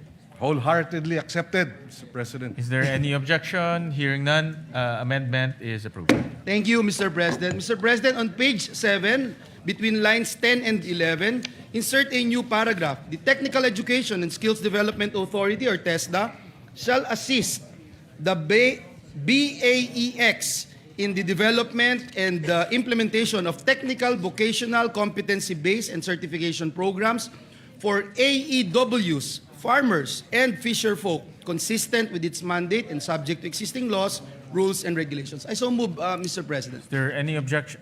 What does the sponsor say? If it is accepted. Yes, being the testament, Mr. President, we accept fully and wholeheartedly this amendment. Any objection? Hearing none, the amendment is approved. Thank you again, Mr. President, to our sponsor. On page 10, line 14, after the period, insert the following sentence. For this purpose, the BAEX shall submit to the COCAFAM an annual report on the implementation of this act, including fund utilization, performance outcomes, progress in achieving the targets under the roadmap, and key implementation challenges. I submit to the wisdom of the chairperson. What does the Accepted, sponsor say? accepted, Mr. President. Thank you again, Mr. Any objection? Hearing none, amendment is approved. Mr. President, last but not the least, on page 10, delete lines 15 to 21 and replace them with the following. Section 19, implementing rules and regulations. The rules and regulations necessary for the effective and efficient enforcement of the provisions of this act shall be formulated by the department in coordination with the CHED, relevant national government agencies, LGUs, SUCs, and private sector, the private sector, farmers and fisher folk organizations, civil society organizations, and other stakeholders, and shall be implemented within 90 days from the effectivity of this act. The IRR shall include, among others, the phased implementation of the transition from the ATI to the BAEX, personal transition mechanisms, asset and resource transfer procedures, institutional coordination protocols, qualification standards, and safeguards to ensure the uninterrupted delivery of agricultural and fisheries extension services. Unjustified or willful failure or refusal of the concerned agencies to promulgate the implementing rules and regulations, IRR, within the specified period shall subject the heads of these government agencies to administrative penalties under applicable civil service laws. Should the IRR contain provisions that are contrary to this act, the head of the government agencies responsible for such provision, when done in bad faith or with gross negligence, shall be held administratively liable. I submit, Mr. What President. does the sponsor say? Accepted, Mr. President. Any objection? Hearing none, amendment is carried. Thank you very much, Mr. President. We'd like to put on record our sincerest thanks and gratitude to our distinguished sponsor of the measure. Thank you, Mr. President. Thank you, dear colleague. We'd like to thank Senator Joel for his amendments. Mr. President, with the permission of the Majority Leader, we just have a few more amendments for this measure. Please proceed. Yes, Section 4, creation of the Bureau of Agriculture Extension, BAEX, first paragraph. On page 3, line 27, between the words agriculture and extension, insert the phrase and fisheries. And on the same line, delete the acronym BAEX and replace with the acronym BAFEX. This shall be an omnibus amendment in the bill to reflect the name of the new DA Bureau, which is the Bureau of Agriculture and Fisheries Extension, or BAFEX. The first paragraph of Section 4 as amended shall now read as follows. Creation of the Bureau of Agriculture and Fisheries Extension, BAFEX. The Agriculture Training Institute is hereby transformed and strengthened into the Bureau of Agriculture and Fisheries Extension, hereinafter referred to as the BAFEX. It shall be a line bureau in the Department of Agriculture under the supervision of the Undersecretary for Operations. As a line bureau, it shall maintain physical offices at the national, regional, provincial, and municipal levels. So moved, Mr. President. Any objection? Hearing none, amendment is approved. On the same Section 4, second paragraph, on page 4, line 4, after the word section, delete the number 8 and replace with number 9. And it shall now read as follows. The BAFEX shall be headed by a bureau director with 2 assistant directors at the national level who shall head the technical services and administration and finance service. Technical service and administration and finance service, respectively. It shall further be comprised of such other personnel nationwide as indicated in the plantilla under Section 9. So moved, Mr. President. Is there any objection? Hearing none, amendment is approved. Thank you, Mr. President. Section 9, plantilla of BAFEX personnel. First paragraph. On page 6, line 25 to 31. Starting from the word agriculture, on line 25, delete the rest of the paragraph ending with the word country on line 31 and replace with the following. Director, Provincial Agriculture Extension Officer, Assistant PAEO, and Agriculture Extension Workers, AEWs. The department shall provide the details of the plantilla reflecting a minimum of 3 AEWs in every municipality in the country. The first paragraph of Section 9 shall now read as follows. Section 9, plantilla of BAFEX personnel. There shall be a plantilla of positions in the BAFEX, namely Bureau Director, 2 Assistant Directors, Regional Director, Provincial Agriculture Extension Officer, PAEO, Assistant PAEO, and Agriculture Extension Workers, AEWs. The department shall provide the details of the plantilla reflecting a minimum of 3 AEWs in every municipality in the country. So moved, Mr. President. Is there any objection? Hearing none, amendment is approved. Section 9, third paragraph. On page 7, delete the entire paragraph on lines 5 and 6 and replace with the following paragraph. The basic salary grade for Agriculture 1 shall be salary grade 13 in the government salary grade scale, consistent with Republic Act 12215 or the Philippine Agriculturist Act. So moved, Mr. President. Is there any objection? Hearing none, amendment is approved. Mr. President, on page 7, delete lines 15 to 16 and replace with agriculture officers, workers shall be entitled to appropriate representation allowance and traveling allowance, RATA, in accordance with existing regulations. So moved, Mr. President. Is there any objection? Hearing none, amendment is approved. The penultimate amendment, Section 16 on appropriations, first paragraph on page 9, line 25. After the word for, delete the word personal and replace with personnel. The first paragraph of Section 16 shall now read as follows. Section 16, appropriation for the first year of implementation of this act. The amount of 10 billion pesos shall be appropriated for personnel services and operation and capital budget requirements of BAFEX. It shall be sourced out of the total budget of the department. So moved, Mr. President. Is there any objection? Hearing none, amendment is approved. And finally, on the title of the bill, The following, the omnibus amendment approved earlier. The title shall now read as follows.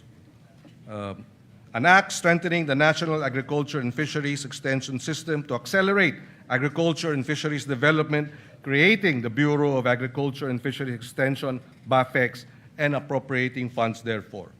Subject to style, Mr. President, so moved. Is there any objection? Hearing none, amendment is approved, subject to style. Thank you, Mr. President. There are no other amendments. With the permission of the Majority Leader, I move to terminate the period of amendments. Thank you very much, Mr. President. With that, no other member wishes to make any further amendments. I move to close the period of amendments. Is there any objection? Hearing none, period of amendments hereby closed. Mr. President, I move to approve on second reading Senate Bill number 1991 under Committee Report number 53. Is there any objection? Hearing none, Senate Bill number 1991 is hereby approved on second reading.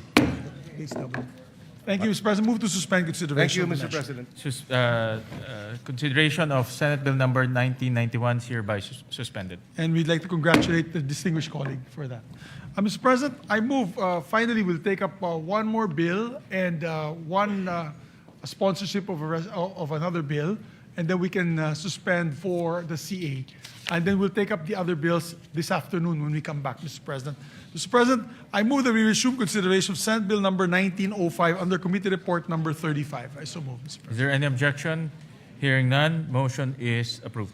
This measure, Mr. President, is for all our barangay health workers. We were in the ground during the earthquake, and we saw all the first responders were actually barangay health workers. Correct. Helping our people.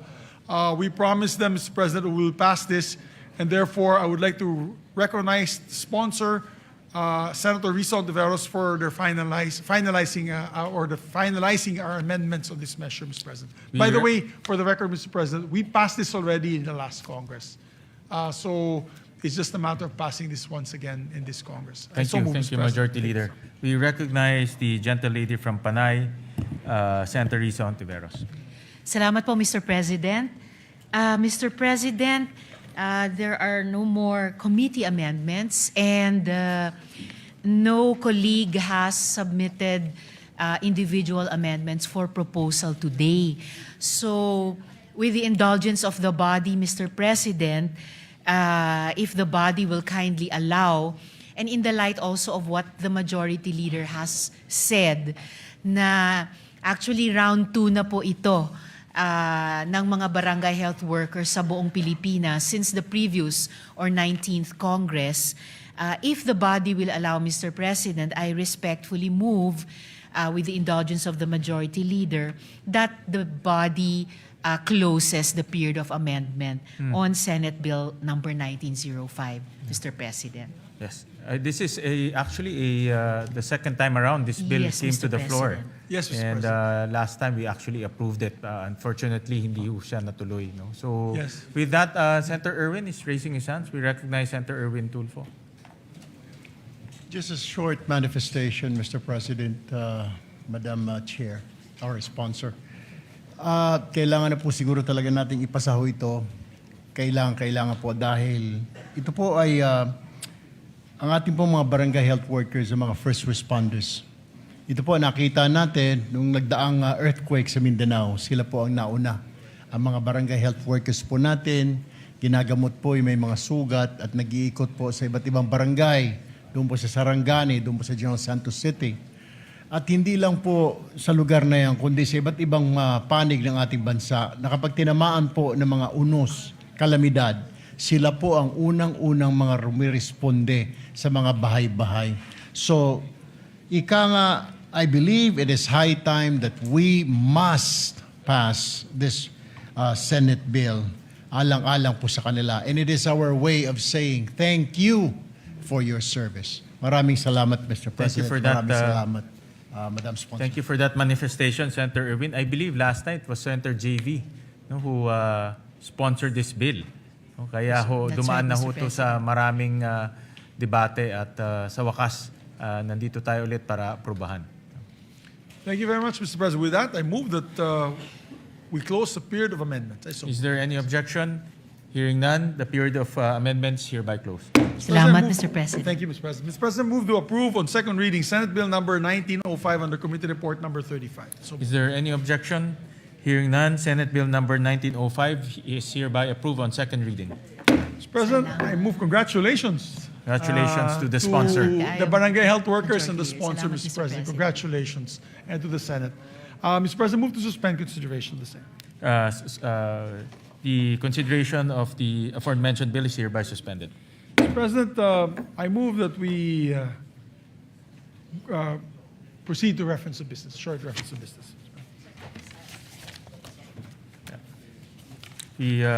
The Senate Secretary is directed to read the reference of business. Reference to business, message from the House of Representatives, letter from the House informing the Senate that on 3 June 2026, it passed the following House bills in which it requests the concurrence of the Senate. House number A389, an act prohibiting political dynasties in national and local elective offices.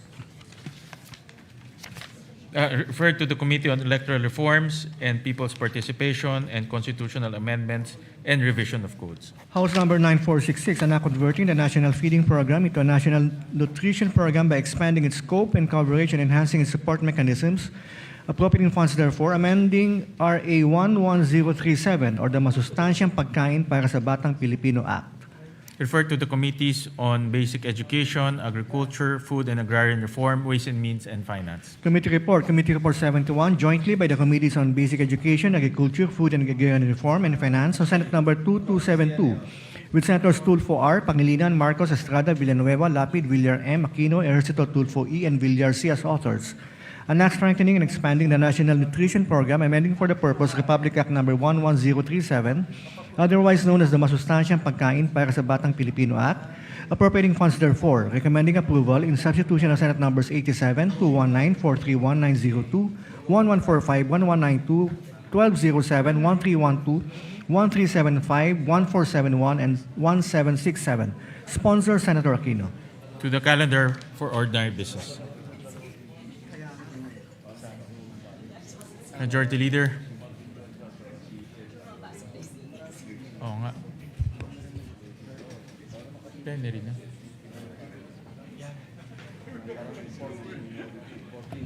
Thank you very much, Mr. President. Mr. President, before we recognize our distinguished sponsors of the measure, we'd just like to welcome also to the plenary our dear colleagues from the House of Representatives, members of the Commission on Appointments. We welcome our colleagues from the Commission on Appointments, Excited na po particularly sila. our Excited na po sila. counterparts from the House of Representatives. Yes, thank you, Mr. President. We welcome them with open arms to their House of the Senate, Mr. President.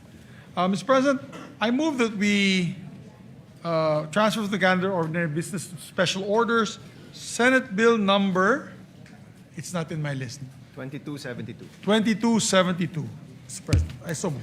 Is there any objection? Hearing none, the motion is approved. Mr. President, I move that we consider Senate Bill number 2272 and ask the Secretary to read the title of the measure. Is there any objection? Hearing none, the motion is approved. Consideration of Senate Bill number 2272 is in order. Under Committee Report number 71, Mr. President. Under Committee Report 71, the Secretary is directed to read only the title of the bill without prejudice to inserting into the records the whole text thereof. An act strengthening, expanding the National Nutrition Program, amending for the purpose Republic Act number 11037, otherwise known as the Masustansyang Pagkain para sa Batang Pilipino Act, appropriating funds therefore. Mr. President, we recognize the sponsor, Senator Bam Aquino, to sponsor the We measure. recognize the gentleman from Tarlac, Senator Bam Aquino. Mr. President, mga kasama, magandang araw po sa ating lahat. The Committee on Basic Education is pleased to present Senate Bill number 2272 under Committee Report number 71, which seeks to amend Republic Act 11037 or the Masustansyang Pagkain parang sa Batang Pilipino Act.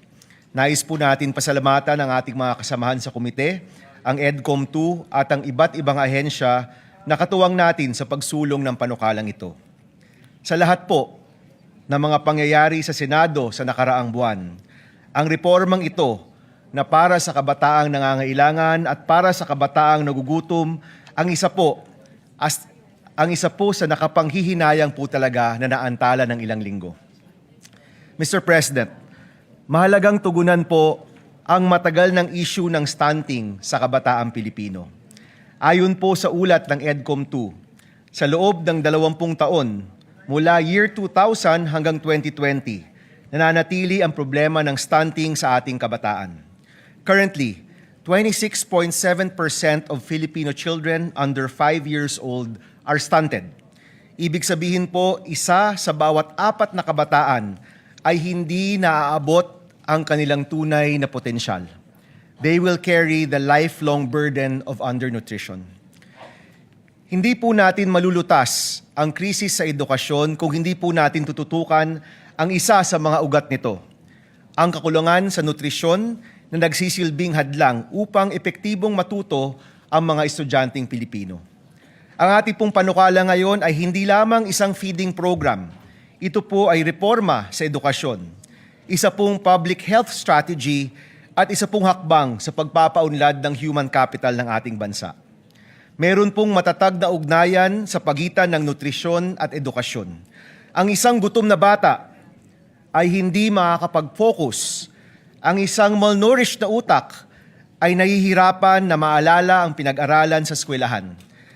Ang expanded National Nutrition Program na ito ay tutugon sa isa sa pinakamalaking reformang kinakailangan ng ating sistema sa edukasyon. Noong ating pong unang termino, tayo rin po yung nag-sponsor ng RA 11037. Ngunit sa halos isang dekada ng implementasyon, nakita rin po natin ang mga gap o puwang sa sistema.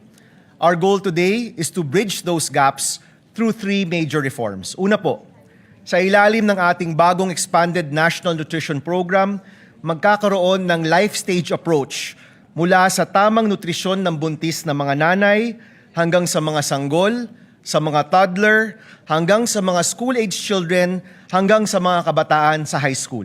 Ibig sabihin po, sa lahat ng essential developmental stages ng ating kabataan, meron pong masustansyong pagkain para sa mga nangangailangan. Ginagawa rin po nating universal ang feeding para sa lahat ng batang nasa kinder to grade 3. Ibig sabihin po, lahat ng mga bata sa kinder to grade 3 sa ating public school ay makakakuha ng masustansyang pagkain. Isa po ito sa pinakamahalagang hakbang at pinakamalaking reforma para tugunan ang krisis sa nutrisyon at sisiguraduhin po natin na tuloy-tuloy ang pag-aalaga. Pangalawa, malinaw na accountability at data governance. Nililinaw rin po ng panukalang ito ang mga tungkulin ng DOH, DSWD, DepEd, NNC, DILG at iba't iba pang mga ahensyang patungo sa nutrisyon ng ating kabataan. Sa pamamagitan po nito, may iiwasan ng overlap at masisigurado na may nakatutok sa nutrisyon ng bata sa bawat edad. Sisimulan din po ang isang Universal Health Record or UHR sa pamamagitan ng tama at updated na data tungkol sa nutrisyon.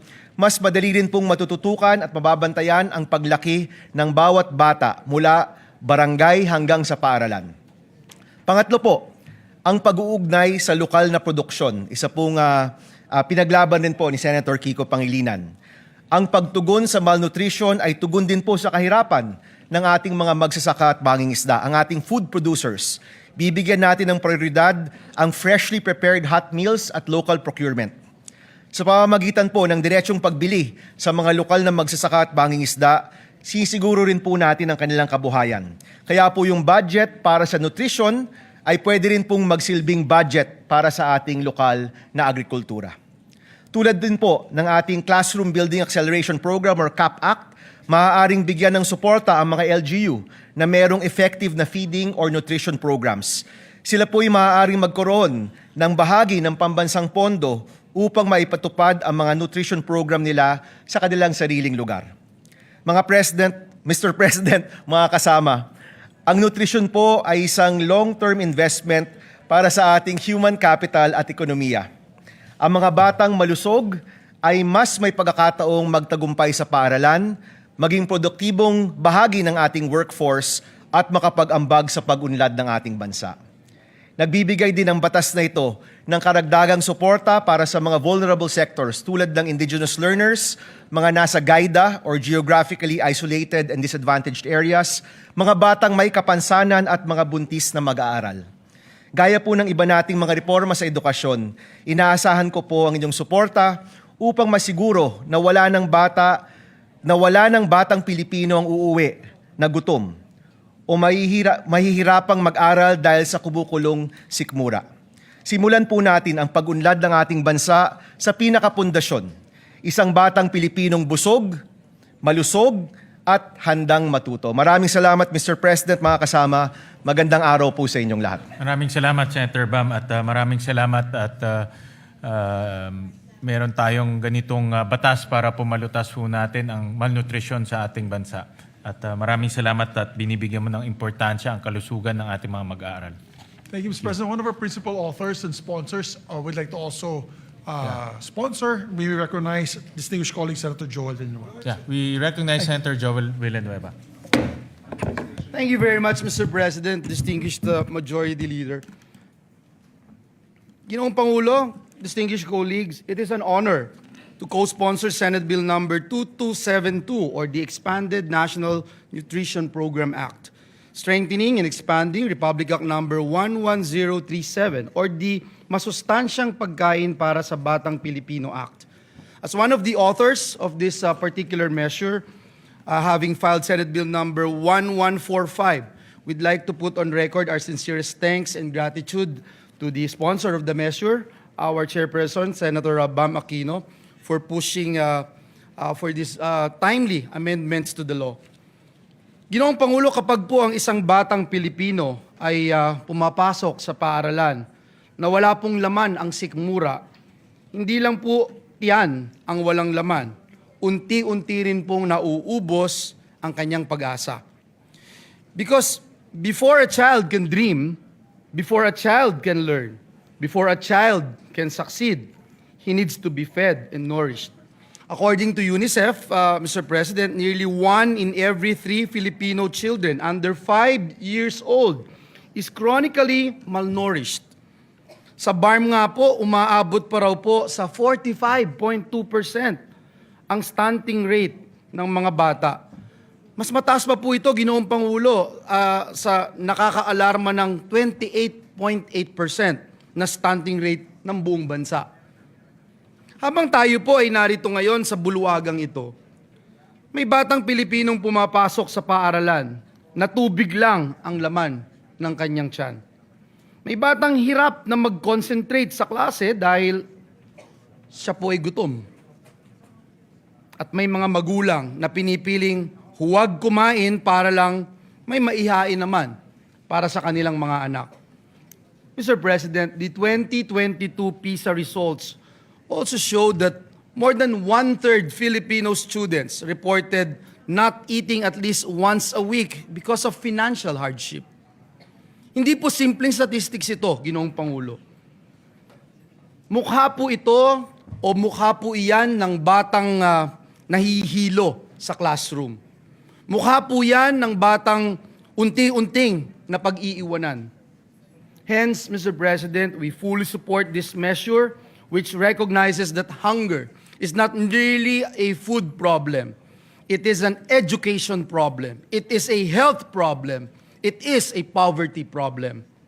Mr. President, distinguished colleagues, the true measure of a nation is how it treats its children. Kung gusto po nating magkaroon ng matatag na ekonomiya, dekalidad na edukasyon, at produktibong mamamayan, magsimula po tayo sa pinakapayak ngunit pinakamahalagang pangangailangan, ang masustansyang pagkain. Kaya naman po sa panukalang batas na ito ay laban po ito sa kontragutom, laban kontra gutom, laban kontra stunting, laban kontra kahirapan, at laban para sa kinabukasan ng bawat batang Pilipino. Naniniwala po tayo, Ginoong Pangulo, na kapag busog ang bata, mas malakas at mas ganado po siyang mangarap. Mas handa po siyang matuto at mas handa po siyang lumaban sa buhay. At kapag ang batang Pilipino ay lumaking malusog, ang buong bayan po ang aangat. Dahil walang batang Pilipino ang dapat matulog na gutom at walang batang Pilipino ang dapat mangarap ng walang laman ang tiyan. Muli, Ginoong Pangulo, maraming salamat at pagpalain po tayong lahat ng ating Panginoong Diyos. Maraming salamat, Senator Joel Villanueva. We recognize the gentleman from Pampanga, Senator Kiko Pangilinan. Maraming salamat, Mr. President. Just a quick manifestation. We will submit our co-sponsorship speech for this measure. We congratulate Senator Bam Aquino for marshalling this through. Nung nakaraang dalawang kampanya po natin ay pagkain at gutom ang ating tinututukan. Kaya ito'y isa sa mga mahalagang panukalang batas na dapat lamang ay maipasa kaagad. Isang pondo, Mr. President, 4 ang tinutugunan. Kahirapan, kalusugan, edukasyon, at agrikultura at pangingisda, Mr. President. 4 ang tinutugunan, 1 pondo, Mr. President. Hindi lang gutom ng ating mga kababayan, ang ating mga anak, pati ang gutom ng ating mga magsasaka at mangingisda na maibenta ng tama ang kanilang ani at huli para gumanda ang kanilang kita, matutugunan din ng panukalang ito. Kaya we will submit our co-sponsorship speech, and we thank Senator Bam Aquino for marshalling this measure. Maraming salamat, Mr. President. Thank you. very much. We also recognize the gentleman from Palawan, Senator Erwin Tulfo. Mr. President, distinguished colleagues, I rise today to manifest my full support on Senator Bam Aquino's bill and formally co-sponsor the bill on the expanded National Nutrition Program under Committee Report number 71. Section 15, Article 2 of our 1987 Constitution explicitly mandates that the state shall protect and promote the right to health of the people. Yet, despite our past legislative efforts, we are cognizant of the stark reality that child malnutrition remains a formidable crisis in our country. Under Republic Act number 11037 or the Masustansyang Pagkain para sa Batang Pilipino Act, our national feeding program is currently limited to a period of 120 days. Mr. President, this is simply insufficient to sustain the nutritional requirements of our growing children from prenatal period to their school-age years. Hindi naman po nawawala ang gutom at malnutrisyon pagkalipas ng 120 days. Sa katunayan, karamihan sa mga kaso ng stunting ay nagsisimula sa unang yugto ng buhay ng isang bata. Kaya kinakailangan ang tuloy-tuloy at pangmatagalang interbensyon. It is for this reason that I also filed Senate Bill number 1471. Through this measure, we seek to extend the national feeding program.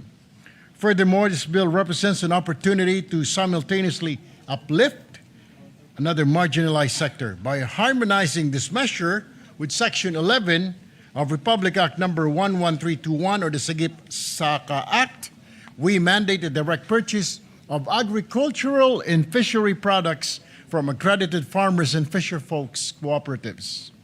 Mr. President, by linking our national feeding initiatives directly with our local producers, we combat the hunger that impairs our students' ability to learn, and we secure reliable livelihood for our agriculture sector. Win-win solution para sa ating mga mag-aaral at magsasaka. I therefore co-sponsor this vital measure and earnestly urge my distinguished colleagues to please support its swift passage. Maraming salamat po, Mr. President. Majority Leader. Thank you very much, Mr. President. Mr. President, we congratulate the sponsors for this timely measure. We were talking about it with the Senate President really quick, just a quick manifestation. We have one of the shortest populations in Southeast Asia. There was a study recently made, and I read about it. Short in height, Mr. President, because of stunting due to malnourishment and malnutrition. And the fact is that we're a basketball-loving country. So if we do not address this, sayang naman yung pagmamahal natin sa basketball. As a matter of fact, nilampasan na po tayo ng leaps and bounds ng Vietnam and Thailand. The children's height or the height average of Vietnam and Thailand, matatangkad na sila. Because early on, they had the promoted this school feeding program and nutrition program. So I'd like to thank Senator Joel Villanueva and Senator Bam Aquino for this measure, Mr. President, and we hope to pass this as soon as possible time. Majority Leader, Yes, with Mr. the just a short manifestation with the intervention of the Senate, Senator Bam and the rest of our colleagues, we managed to increase the feeding program in DepEd to 28 billion pesos. So right now, ang target this year is to have universal feeding for kindergarten, grade 1 for 180 days. No? So araw-araw mapapakain na sila. And this bill bodes well with that budget because we need to institutionalize that. No? And kaya timely ho itong bill na ito para ma-institutionalize yung budget na inilagay ho natin. No? Thank you. Thank you very much, Mr. President. We need to do this and act on this measure with haste. Mr. President, I move to suspend consideration of the measure to allow our colleagues to study the measure further. Is there any objection? Hearing none, the aforementioned bill is hereby suspended. Mr. President, we'd just like to designate, before we suspend for the CA, we'd just like to designate the members of two bicameral conference committees that will happen very soon. I move that the Senate President rather designate the Senate conferees to the Conference Committee on the Disagreeing Provisions of Senate Bill number 1981 and House Bill number 4744. These are the bills on Private Basic Education Vouchers Assistance Act, Mr. President. Is there any objection? Hearing none, the following are designated conferees on the disagreeing provisions on Senate Bill number 1981 and House Bill number 4744. Senator Bam Aquino as chairperson, Senate President Win Gatchalian as the author of this bill, and Senator Joel Villanueva. For the minority, Senator Lauren Legarda and Senator Camille Villar. Thank you very much, Mr. President. Mr. President, I move also that we proceed with the Senate President's designation of Senate conferees to the Conference Committee on the Disagreeing Provisions on Senate Bill number 1966 and House Bill number 6636. This is the bill institutionalizing the Assistance to Individuals in Crisis Situations Act. I so move, Mr. President. Is there any objection? Hearing none, the following members are hereby designated as Senate conferees on the Conference Committee on Disagreeing Provisions on Senate Bill number 1966 and House Bill number 6636. They are Senator Erwin Tulfo as chairperson, members for the majority, Senator Ping Lacson, Senator Lito Lapid, Senator Vicente Soto III, and for the minority, Senator Bongo. Thank you, Mr. President. And also, for the record, Senator Kiko Pangilinan would like to be co-author and co-sponsor of the committee report of Senator Bam, as well as yours truly, Mr. President, if I can be made also co-sponsor and co-author. So recorded. Thank you. And Senator Rafi Tulfo as well, Mr. Yes, President. so recorded. Thank you, Mr. President. Mr. President, I move that we also elect, we have the list of the minority members to the CA so that they can also participate in today's commission on appointments. This list had come from the office of Senator Pia Cayetano. Mr. President, I move that we elect the following senators as members of the commission on appointments on the part of the minority: Senator Rodante Marcoleta, Senator Christopher Bongo, Senator Aimee Marcos, Senator Lauren Legarda, and Senator Jinggoy Estrada. I so move. Is there any objection? Hearing none, the motion is approved. And also, Mr. President, pursuant to Article 6, Section 17 of the 1987 Constitution, I move to elect the following members to the Senate Electoral Tribunal on the part of the minority: Senators Pia Cayetano and Senator Robin Hood Padilla. I so Is move. there any objection? Hearing none, motion is approved. With that, Mr. President, I move to suspend session until 3 o'clock in the afternoon to allow us to have our Commission on Appointments hearings this afternoon, Mr. President. I so move. Session is suspended.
Election of the officers of the Commission on Appointments. So moved.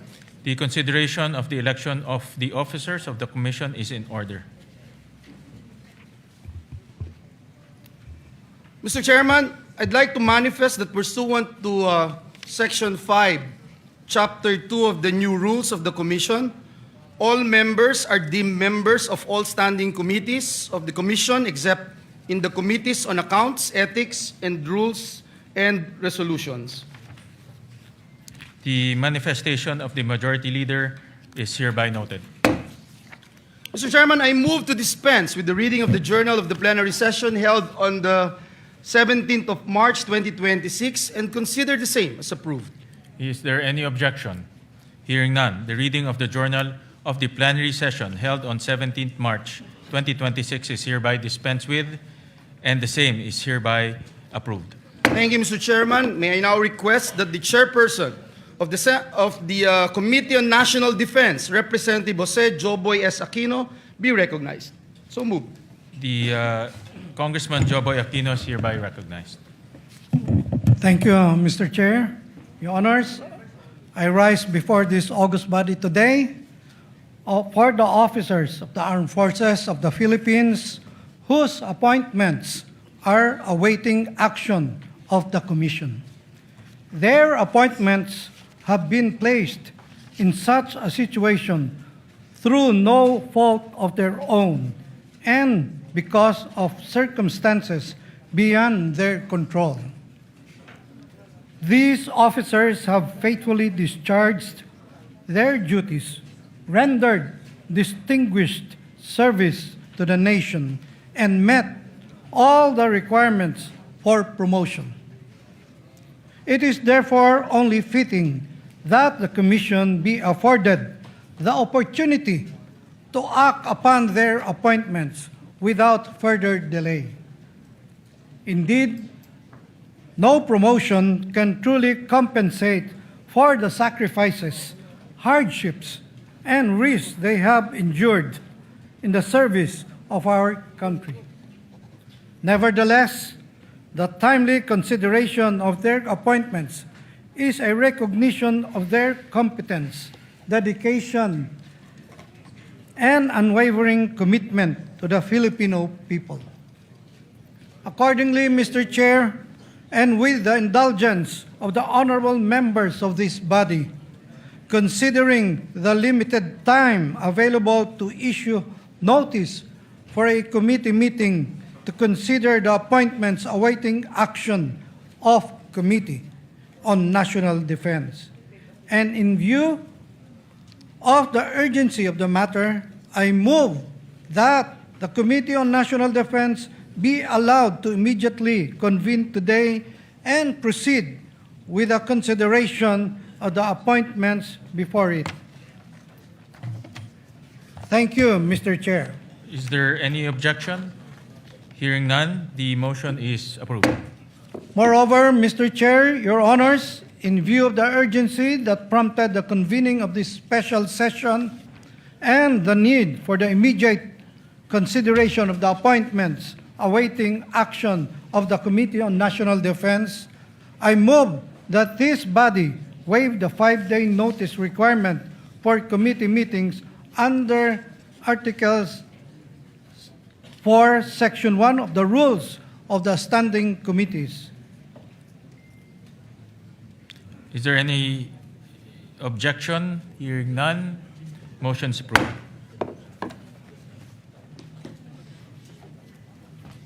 Mr. Chairman, at this juncture, may I request that the chairperson of the Committee on Foreign Affairs, Senator Panfilo M. Lacson, be recognized. So moved, Mr. Chair. Be recognized, Senator Ping Lacson.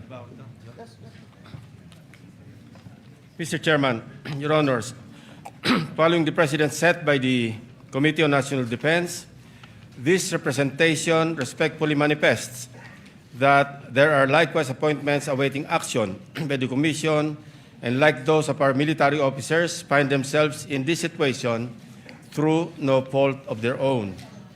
These appointees concerned are distinguished members of our foreign service who have devoted their careers to advancing Philippine interests abroad.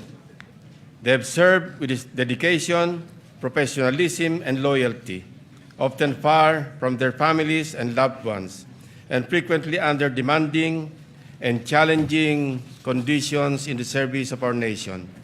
In recognition of their sacrifices and faithful service, and considering the urgency that necessitated this convening of the special session of Congress today, this representation expresses the hope that these career diplomats may likewise be accorded the opportunity for timely action by the Commission.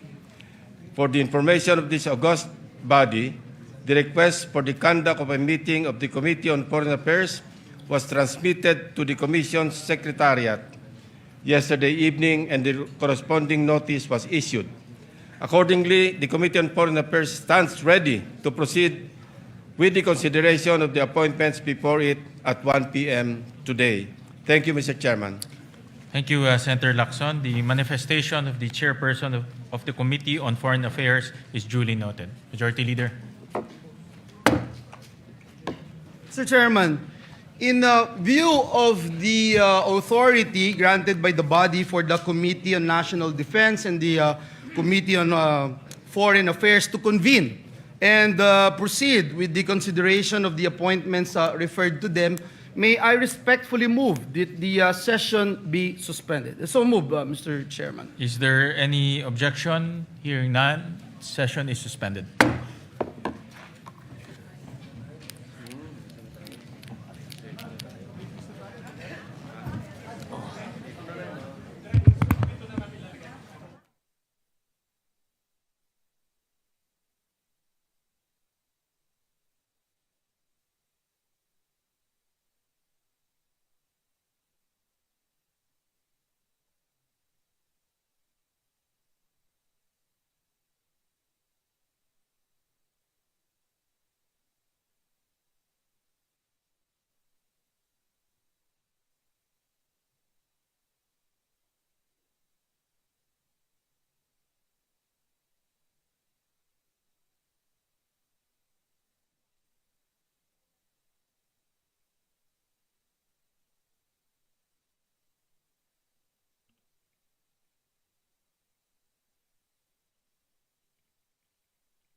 Ilalong presto.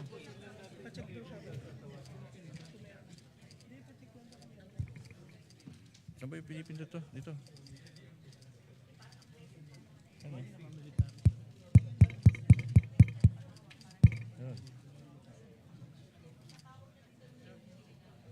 Petay ko muna.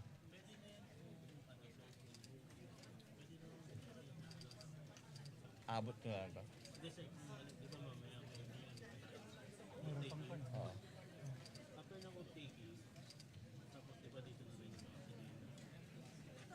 Hindi, unahin yata ito eh. Abot-abot na lang ito. Ang hawak ka gano'n? Hindi ba pwedeng ilagay na lang sa gitna para sila na lang pupunta? Oo, sila tatayo. Tatayo na lang kung tatawagan sila. Isang Kung sino tatanungin, siya lang lalapit sa mic. Saan yung tatayo ito magpaharap? Kahit isa lang sila. Oo. Kahit isa lang. Sabi niya sir, kahit handheld lang daw eh. Handheld? E di hawakan ko na. Bigay ko na lang sa kanila. Ito.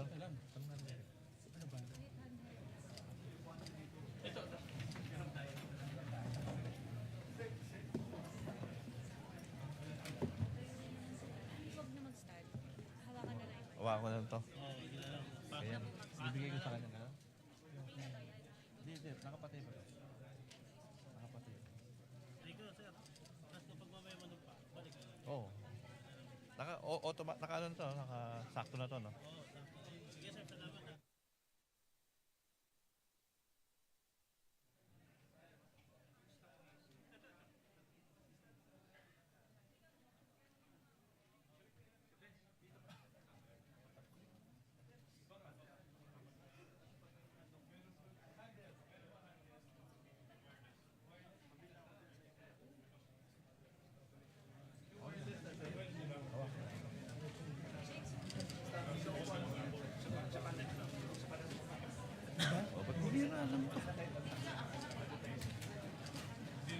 Binubuksan ko yung sa... Number.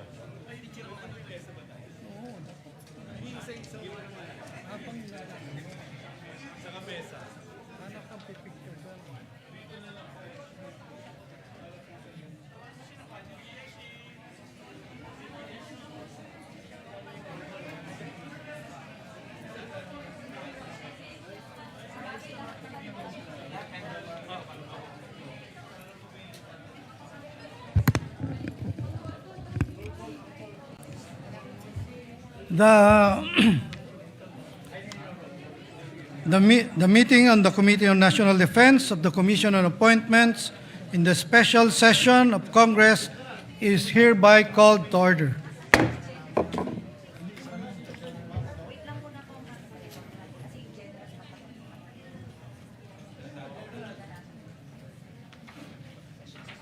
Session suspended.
Okay ka na? Madam. Madam. Okay ka na?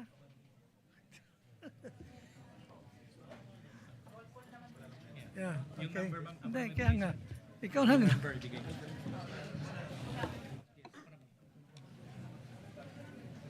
Session resume. Madam Secretary, please call the roll.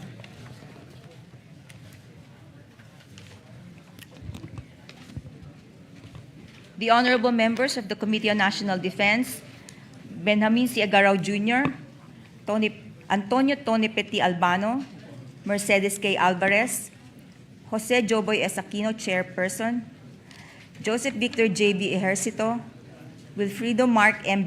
Verga, Jinggoy Ejercito Estrada, Christopher Lawrence Bong Tigo, Ramon N. Gico Jr., Risa Ontiveros, Panfilo M. Lacson, Lauren Legarda, Rodante D. Marcoleta, Amy R. Marcos, Lani Mercado Revilla, Francis Paulo P. Ortega V, Franz S. Pumaren, Vicente C. Soto III, Jose Bong J. Tebes Jr., Marcy R. Teodoro, Rafi T. Tulfo, Alan U.T., Joel Villanueva, Juan Miguel Mix F. Zubiri.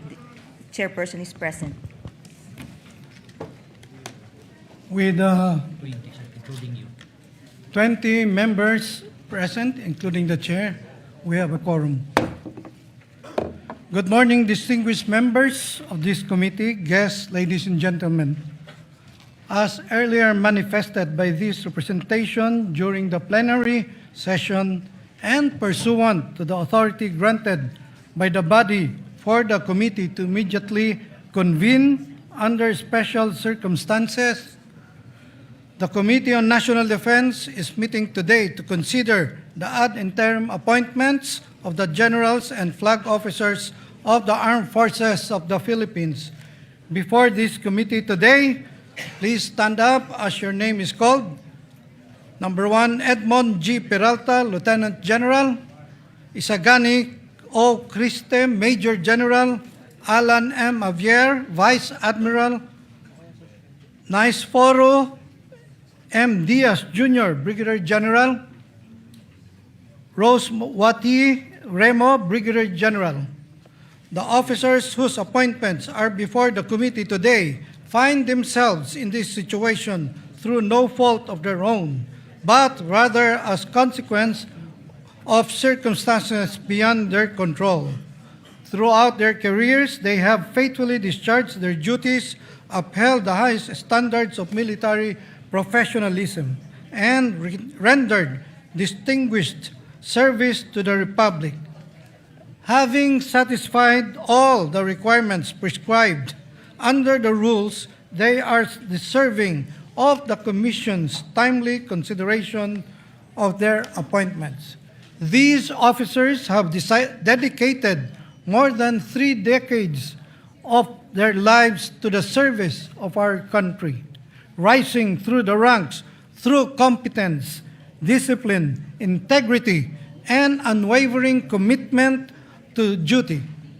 Their careers reflect not only personal achievement, but also years of sacrifice, perseverance, and steadfast adherence to the values of the Armed Forces of the Philippines.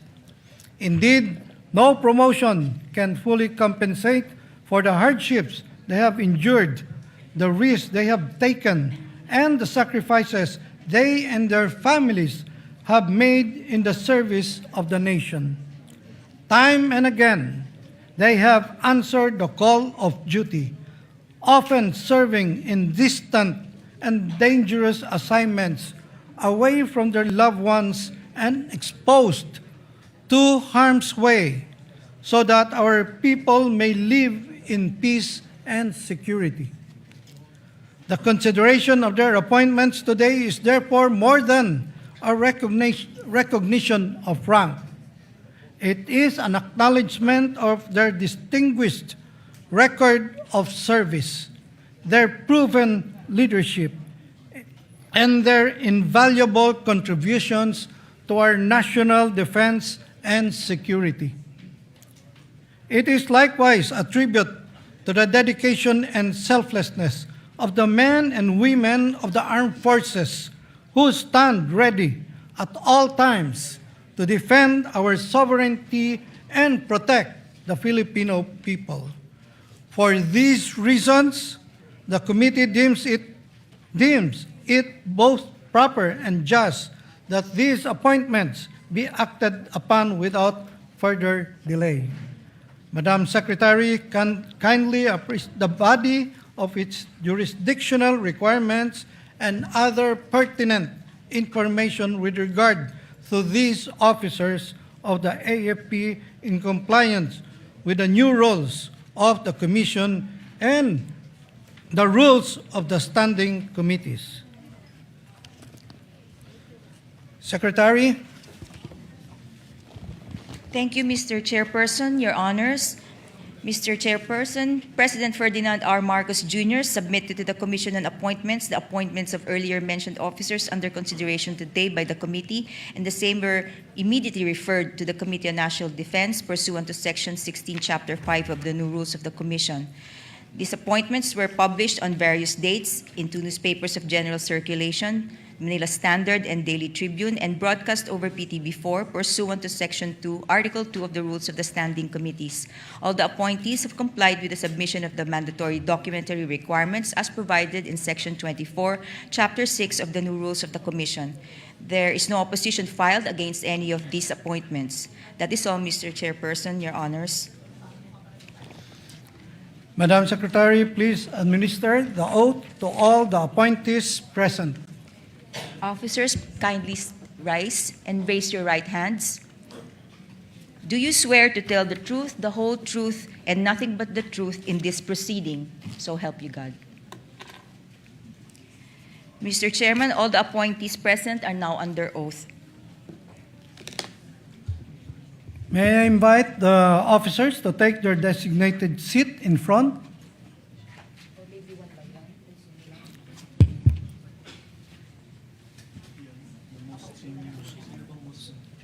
Session suspended.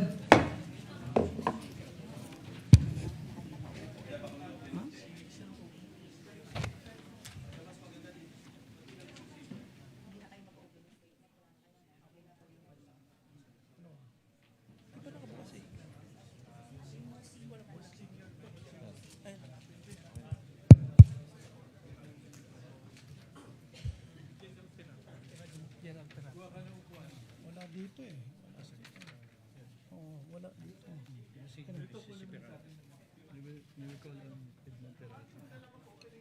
Session resumed. The chair would now like to call to the most senior among the officials, Edmond G. Peralta, Lieutenant General. Take a seat. May po ba dyan? If, to deliver his opening statement. Sir, I am Lieutenant General Edmundo G. Peralta, sir. I am the Deputy Chief of Staff, Armed Forces of the Philippines. Appearing before you are 4 other officers. Here's our name before, sir. And we are here for the confirmation of we appear before the Commission appointments for our confirmation, sir.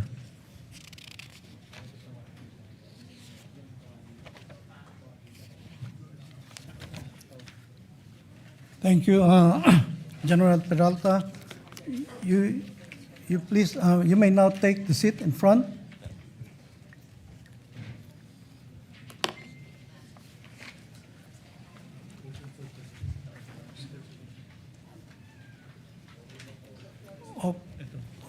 Open now for, oh yeah.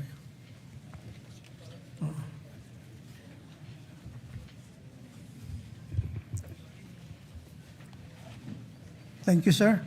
When I sit. The floor is now open for question, inquiries, if there are any from the members of the committee.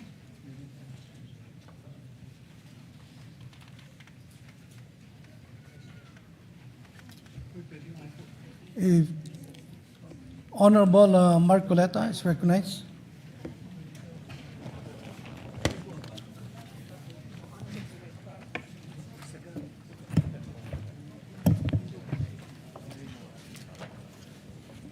Good morning, Lieutenant General Peralta. Tama po ba na ang birthday ninyo is May 14, 1970? Yes, sir. Which was last month? Yes, sir.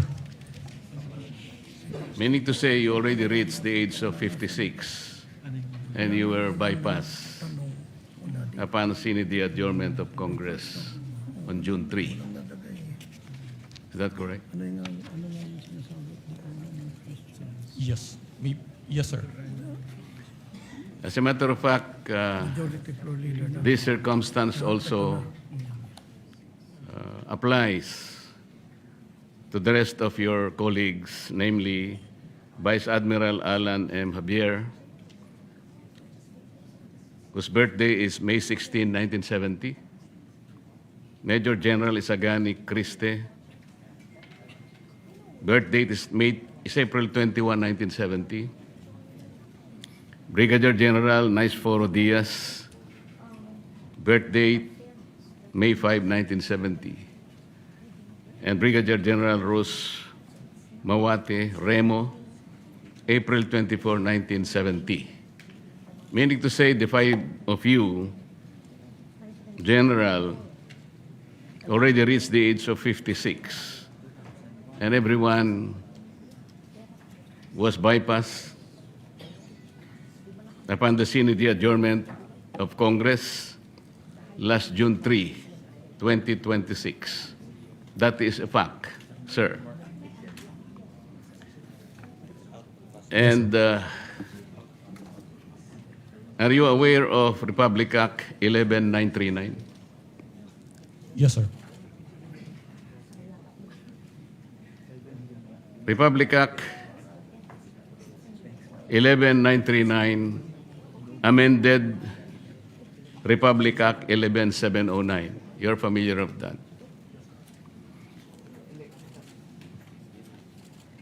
Do you know why I am citing this particular law, General? Yes, sir. Why? We are less than 1 year, sir. Yes, you are correct. Section 2 of Republic Act 11709, which is now Section 1 of 11939, last paragraph, says that to be eligible for appointment or promotion to the grade of Brigadier General or Commodore O-07 or higher, except for positions under Sections 2A and 2B, the officer must have at least 1 year remaining of active service before compulsory retirement. And would you say that you lack at least 1 year remaining of active service before your compulsory retirement? Yes, sir. We were ordered to come here, sir, and we are directed to appear before the commission appointments. And so therefore, it only means that the five of you may no longer be eligible for reappointment in view of the prohibition under Section 1 of Republic Act 11939. Am I correct, sir? Yes, sir. Thank you. Thank you, Mr. Chair. Thank you, Honorable Marcos. Honorable Senator Ping Lacson is recognized. Yes, Mr. Chairman. Just for clarity, I believe, and I was told by the Secretary of the Commission on Appointments, that the ad interim appointments of this fine gentleman and lady is a mere resubmission of their previous ad interim appointments given before the resumption, the May 25, 2026 resumption of the first regular session. And since this is a special session, it is a continuation of the first regular session. Therefore, hindi pa po sila pasok do sa one-year ban. Kasi hindi naman po nila kasalanan na nagkagulo-gulo kami dito sa Senado at hindi na-take up yung kanilang confirmation. So with that manifestation, Mr. Chairman, I move that we recommend to the plenary the confirmation of the aforestated or aforementioned gentleman and lady in plenary. I so move, Mr. Chairman. If there's, yes, Honorable Rizon Taveros. I second the motion, Mr. Chair. Any objection to the motion? Duly seconded. Mr. Chair. Yes, Honorable Albano is recognized. Mr. Chair, Your Honors, on the part of the minority, we place on record our full support for the confirmation of the 5 generals and flag officers of the Armed Forces of the Philippines, whose appointments are now under consideration. These officers have rendered long and distinguished service to the nation. As such, the minority supports the favorable confirmation of their appointments and commends their dedication and sacrifices in their service to the Filipino people. Mr. Chair, as the acting minority floor leader, on behalf of the minority and the Filipino people, we interpose no objection to their confirmation. Thank you, Mr. Chair. Thank you, Honorable Albano. Honorable Bongo is recognized.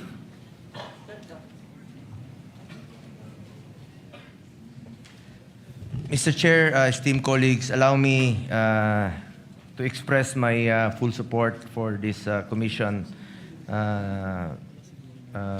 As this commission gives its consent to the well-deserved appointments of the senior officers of the Armed Forces of the Philippines. These officers have demonstrated professionalism. Opo, sir. Support lang po. Manifestation lang po. These officers have demonstrated professionalism, dedication, and unwavering commitment to their duties in safeguarding our nation's sovereignty, protecting our people, and upholding the Constitution. Wala na po akong katanungan sa kanila. And in fact, itong dalawa, si Vice Admiral Alan Madrid Javier, Lieutenant General Edmundo Peralta, are mga tanglaw diwa, class of 92. Their years of service, leadership, and sacrifice reflect the highest ideals of military service and have earned them the trust and confidence of their fellow servicemen. At naintindihan ko rin po na yung 1 year bar rule, na dapat nilang mahabol dahil bawat star na alam po ni Senator Ping Lacson yan noon pa, parati nating pinaglalaban dahil napakahalaga po sa kanila yung 1 star na madagdag sa kanila. Yan po yung dala-dala na nila hanggang sa kanilang pagtanda. At maraming salamat rin po, Senator Ping, sa mga suporta mo noon sa sundalo.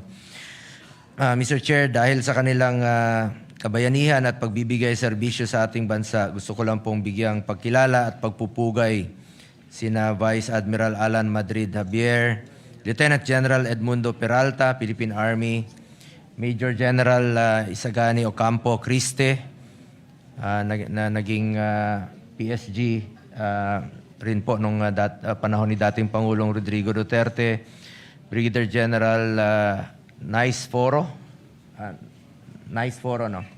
Medrana Diaz Jr., Philippine Army, and Brigadier General Rosa Mawate Remo, Women in Uniform. Ma'am, sa panahon ng banta sa seguridad, sakuna at iba't pang hamon sa kapayapaan at kaayusan, sila ay naninindigan at naglingkod ng buong katapatan sa iba't ibang tungkulin at responsibilidad na kanilang ginagampanan. Napatunayan ng mga opisyal nito ang kanilang kakayahang mamuno at maglingkod. Panahon ng pandemya, panahon ng giyera sa Marawi, bagyo, lindol, baha, patuloy kayo nagtatrabaho para sa ating mga kababayan. At maalala ko po, nung panahon ni dating Pangulong Rodrigo Duterte, pinaglaban natin na madoble po ang sahod ng entry position ng military at lahat po ng uniform personnel dahil po yan sa inyong sakripisyo para sa bayan at hindi po natin mararating itong kinaroroonan natin kung hindi po dahil sa inyo. As our first line of defense, your continued courage and commitment are vital to defending our country's honor, rights, and future. We also call on you to remain steadfast in protecting our sovereignty. Maraming salamat po sa inyong dedikasyon, sakripisyo at walang katulad na serbisyo sa ating mga kababayan. Wala po akong katanungan kung hindi nagbibigay lang po ako ng full support dito sa ating hearing sa Commission on Appointments. Dati naman po akong membro dito since 2019 at hindi po matutumbasan ang inyong kontribusyon sa bayan, pero meron lang po akong paalala sa ating Armed Forces of the Philippines. Unahin lagi ang interes ng bayan. Unahin po lagi ang interes ng bawat Pilipino. Mabuhay po kayo. Maraming salamat po. Thank you, Mr. Honorable Chair. Senator Bongo. Yes, Honorable Marcoleta. Mr. Chair, I did not get proper explanation on the concern that I raised before this committee. I don't think we are in a position to violate an existing law. What I heard is an assumption that was passed on to the secretary of this commission. Somebody presumed that the appointment made last year is supposed to be continued. May I ask the secretary to explain that, if that assumption is correct? And if that assumption is enough to override the clear provision of the law? Honorable Lacson. Again, I'd like to clarify, hindi po last year. Before May 25, 2026, yung nag-resume tayo ng first regular session. Kasi nag-break tayo. Bago tayo mag-resume, they were given ad interim appointments by the President. So yun po yung ina-apply natin because a special session that we are having today is a continuation of the first regular session, Mr. Chairman. So yung birthday nila fell after. Kailan ang birthday mo, General? May 14. So yung ad interim appointments were given before May 14, I suppose. So you confirm that. So hindi ka covered ng 1-year ban. That's the clarification that I manifested earlier, Mr. Chairman. How about the others? Covered sila ng hindi sila covered ng 1-year ban when they were given their ad interim appointments before May 25, di ba?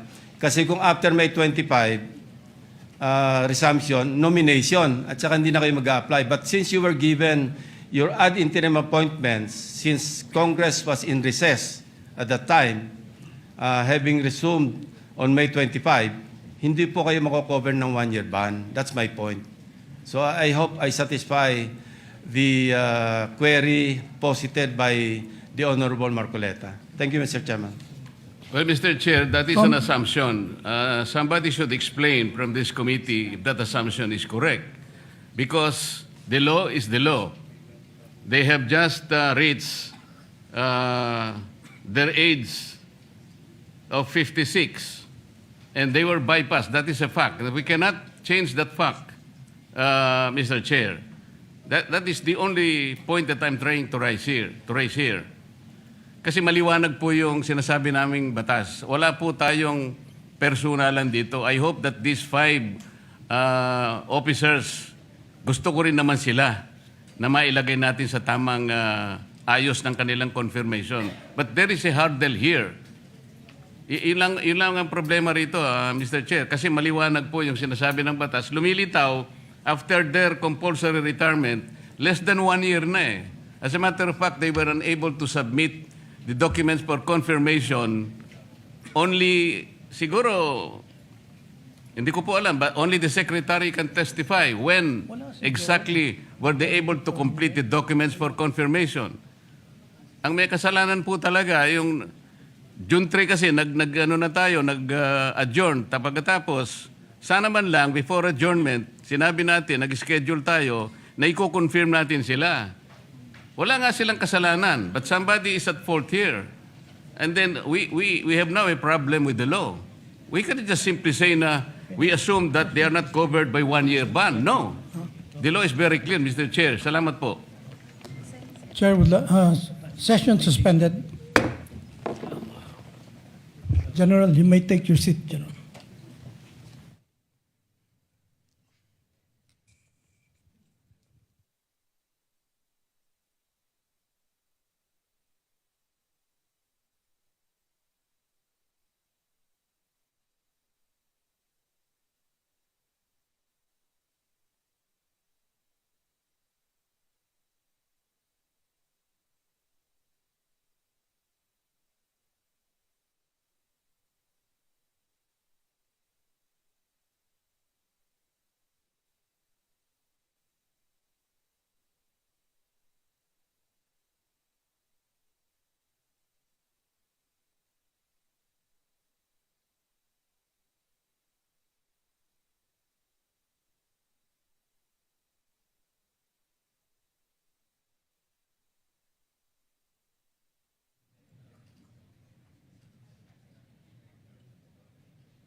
Balik ka.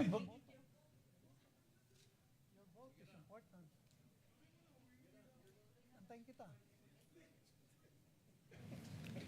Ano yun? 5 minutes. Okay.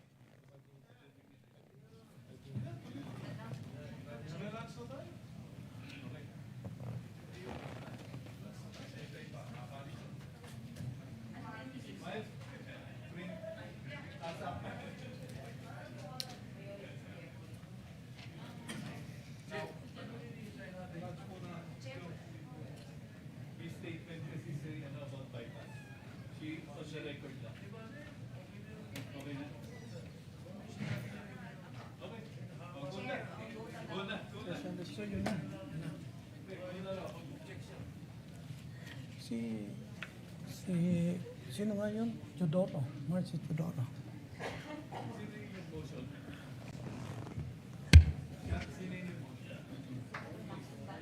Committee hearing will now resume. The chair also would like to stand corrected earlier. The chair has declared it was session suspended. It's a committee hearing suspended. So we now continue. I believe Honorable Marcy Teodoro.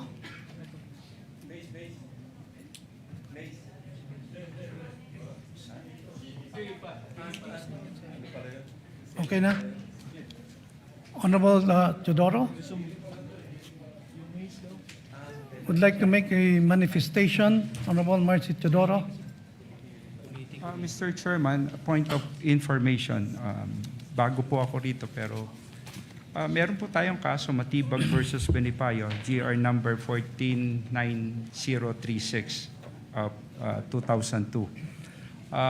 This has something to do and defining what is a bypass appointment. As pointed out earlier by Senator Lacson, that this is basically a continuation of the previous session. Hence, the appointment was not technically bypass as defined under the said doctrine under Matibag versus Benipayo. A point of information, Mr. Presiding, Mr. Chairman. This may help or guide the committee in its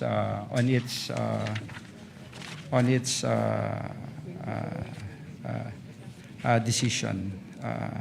As defined, a bypass appointment occurs only when upon the close of the session of Congress. It's true that the Congress was immediately adjourned, but a special session was called upon, so it's being considered a continuation this proceeding. So if June 17 of this year is considered a continuation of the same congressional session, and this is not a new session, that event triggers the bypass, but not yet occurred. Therefore, the appointment remain pending and subject to the CA action. This is my humble observation and opinion on the matter, Mr. Chair, that the appointments remain pending and subject to CA action. Thank you, Honorable Teodoro. Yes, Honorable Marcoleta. Mr. Chair, I think we should clearly clarify that this plenary session is not a continuation of the last session. This plenary session is not a continuation of the last session, simply because this is a clearly separate proceeding, given that Congress adjourned sine die on June 3. This is very clear. We should not explain it any further. And Matibag versus Benipayo was quoted, Mr. Chair. In this case, Mr. Chair, an ad interim appointment can be terminated for two causes specified in the Constitution. Article 7, Section 16, Paragraph 2. Ang sabi doon, the first cause is the disapproval of his ad interim appointment by the CA. The second one is the adjournment of Congress without the CA acting on his appointment. Ito yung Matibag versus Banipayo. Mr. Chair, may I manifest that I have nothing against the five officers subject of today's confirmation. I think we have to thank them for their gallantry and service to our nation. I'm just trying to make a point here. But I am not objecting, because we need to know and we need to articulate what is the law that must be the concern of this proceeding, Mr. Chair. Sana wala na yung assumption kasi na sinasabi pa nila kanina that there is a continuation. This is not. Alam natin lahat yun eh. Because we are misleading our members for doing that, Mr. Chair. Ang importante na lang dito, kung wala namang mag-object sa kanila, I'm just pointing it for the record that there is a law that must be respected in connection with this, Mr. Chair. Thank you. Thank you, Honorable Marcoleta. Considering that earlier there was a motion of Yes. Honorable. Go ahead, Mr. Chairman. I was just going to manifest considering that that this is the manifestations of the gentlemen are actually debatable, because the Commission on Appointments is a different constitutional body than Congress itself, kung tutuusin. Debatable yun. Kaya talagang pwedeng continuation. Only for that matter, Mr. Chairman. Go ahead. Yes, majority floor. Thank you, Honorable Soto. Yes, Mr. Chair. Since there's no objection and there was a previous motion, so I move to act on the previous motion. Considering that there's no objection, the previous motion of Honorable Lacson is hereby approved. Majority Floor Leader.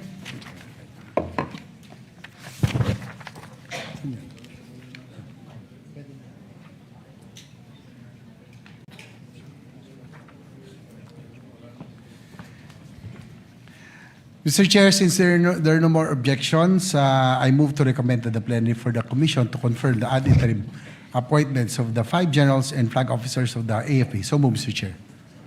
There is a motion without any objection. The same is hereby approved. Majority Floor Leader. Mr. Chair, there being no other matters to discuss, I move to adjourn the meeting. On motion of the Majority Floor Leader, there being no objection, the meeting is hereby adjourned.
Ano, pwede na tayo?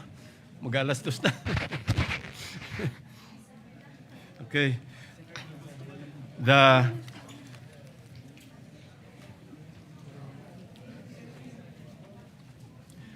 This meeting of the Committee on Foreign Affairs of the Commission on Appointments in the special session of Congress is hereby called to order. As earlier manifested on the floor, the Chair would like to inform the members of this meeting is being held in connection with the special session called for the consideration of urgent matters requiring immediate action. Majority Leader. Mr. Chair, Your Honors, in view of the urgency that prompted the convening of this special session and the need for the immediate consideration of appointments awaiting action of the Committee on Foreign Affairs, I move that the body waive the 5-day notice requirement of the committee meetings under Article 4, Section 1 of the Rules of the Standing Committee. So move, Mr. Chair. Is there any objection? Hearing none, the motion is hereby approved. With the concurrence of the members, the proceedings shall now continue in accordance with the agenda. Thank you. Madam Secretary, please call the roll of members. The honorable members of the Committee on Foreign Affairs, Benjamin C. Agarao Jr., Antonio Tony Petty Albano, Mercedes K. Alvarez, Jose Joboy S. Aquino II, Joseph Victor J.B. G. Ejercito, Wilfrido Mark M. Enverga, Jinggoy Ejercito Estrada, Christopher Lawrence Bong Tigo, Ramon N. Gico Jr., Risa Ontiveros, Lauren Legarda, Rodante D. Marcoleta, Aimee R. Marcos, Lani Mercado Revilla, Francis Paulo P. Ortega V, Franz S. Pumaren, Vicente C. Soto III, Jose Bong J. Teves Jr., Marcy R. Teodoro, Rafi T. Tulfo, Alan U. T., Joel Villanueva, Juan Miguel Mix F. Zubiri. The committee chairperson is present. With 22 members present, the existence of a quorum is hereby declared. Majority Leader. Mr. Chair, we proceed already to the statement of, to the enumeration of the different nominees, and I go a statement of the chairperson. Yeah. Dispense ka na lang ng ano. I move to this, Mr. Chair, sorry, I move to dispense with the reading of the minutes of the previous meeting held on March 11, 2020, and consider the same as approved. So move, Mr. Chair.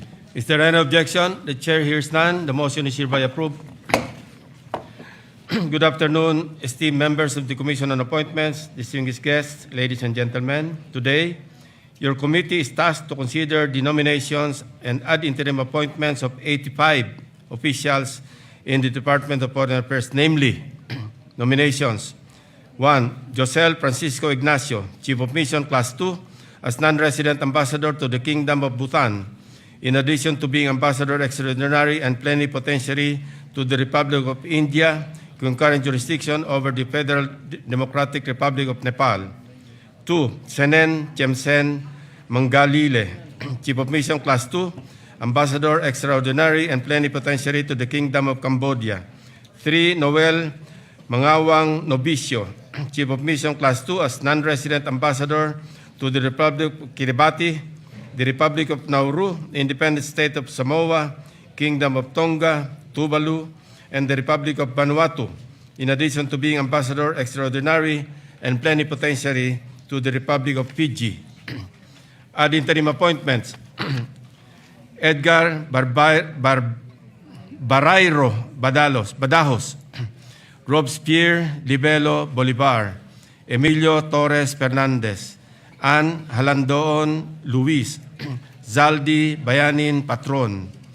Chief of Mission Class 2, Lea Victoria Trinidad Carada, Lena Aileen C. De Dios Sison, Noemi Tan Diaz, Maria Luella Chang Duarte, Ambrosio Brian Fruto Enciso III, Jesus Enrique Guanzon Garcia II, Emmanuel Donato Coach Guzman, Mary Lac Santos Hicarte, Brian Dexter Burgos Lao, Career Minister Rapunzel Aglipay Acop, Nomer Blevens Ado II, Azela G. Arumpak Marte, Brian Jess Tio Baguio, Lily Ann Chen Cheng, Ria Eugenio Gorospe, Christine Margaret Mendiola Malang, Mary Joy Balicer Ramirez, Annalyn De Leon Ratonel, Joylyn Espinosa Santos,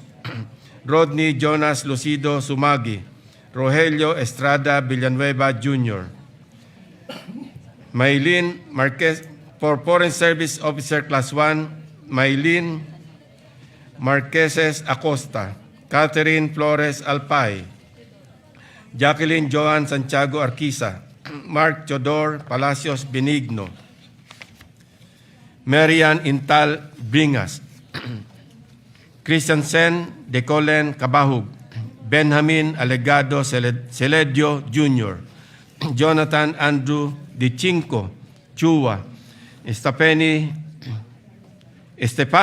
Alexis Arejola Cruz, Jonel Jan Santos Domingo, Bon Ryan Saltin Pereira, Jan Michael Bansil Gomez, Ana Marie May Ramos Guerra, Charlson Carolino Hermosura, Anwar Makatembel Ito, Elaine May Laruan Hernandez, Andrea Lynn Nicolas Lazaro, Lemuel Cusi Lopez, Nadine Rosario Mineke Morales, Jet Sera Olfato, Elizabeth Picar Ramos, Judy Boydon Razon, Noel Loreto Rodriguez, John Paul Tapia Samonte, Foreign Service Officer Class 2, Maria Pilonila T. Alcaraz Arguelles, Bien Janine Balocating Alparo, is it Janine or Janine? Anyway, Sheila Marie Gonzalo Andales, Bea Habilinar Antonio, Jorge Philip Arcilla Arjona, Jeremiah Picasso Atento, Jeffrey Dairit Batak, Ana Clarisa Perez Briones, Lisel Jane Obra Kaasi, Miko Degamo Kabatingan, Roel Garcia Casaklang, Christy P. Cablin Conta, Paula Bel de Guzman Ebora, Jaquilu Mary Nulud Gan, Lee Damagen Gano, Emile Joseph Batoon Garcia, Maria Tanya Blanco Gaurano, Hannah Eloise Bego Go, Ramona R. Jose Buluser, Aaron Eric Aguilar Losada, Maria Lia Karen Silin Magtibay, Jose Angelo de Guzman Manuel, Louis Dane Cortez Merced, Josel Nivera Mostajo, Reisa Ledesma Olavario, Jacqueline Lim Ong, Rosa Maria Isobel Marcos Pareja, Glaiza Moya Cuarteros, Mary Fides Aparis Quintos, Francis Ramon Borja Torres, Maria Flordelisa Aspera Tuiza, and Maria Rosauro Winkler. Madam Secretary, kindly report on the jurisdictional requirements and other pertinent information relative to the nominations and ad interim appointments of the 85 Department of Foreign Affairs officials under consideration in compliance with the new rules of the Commission and rules of the Standing Committee.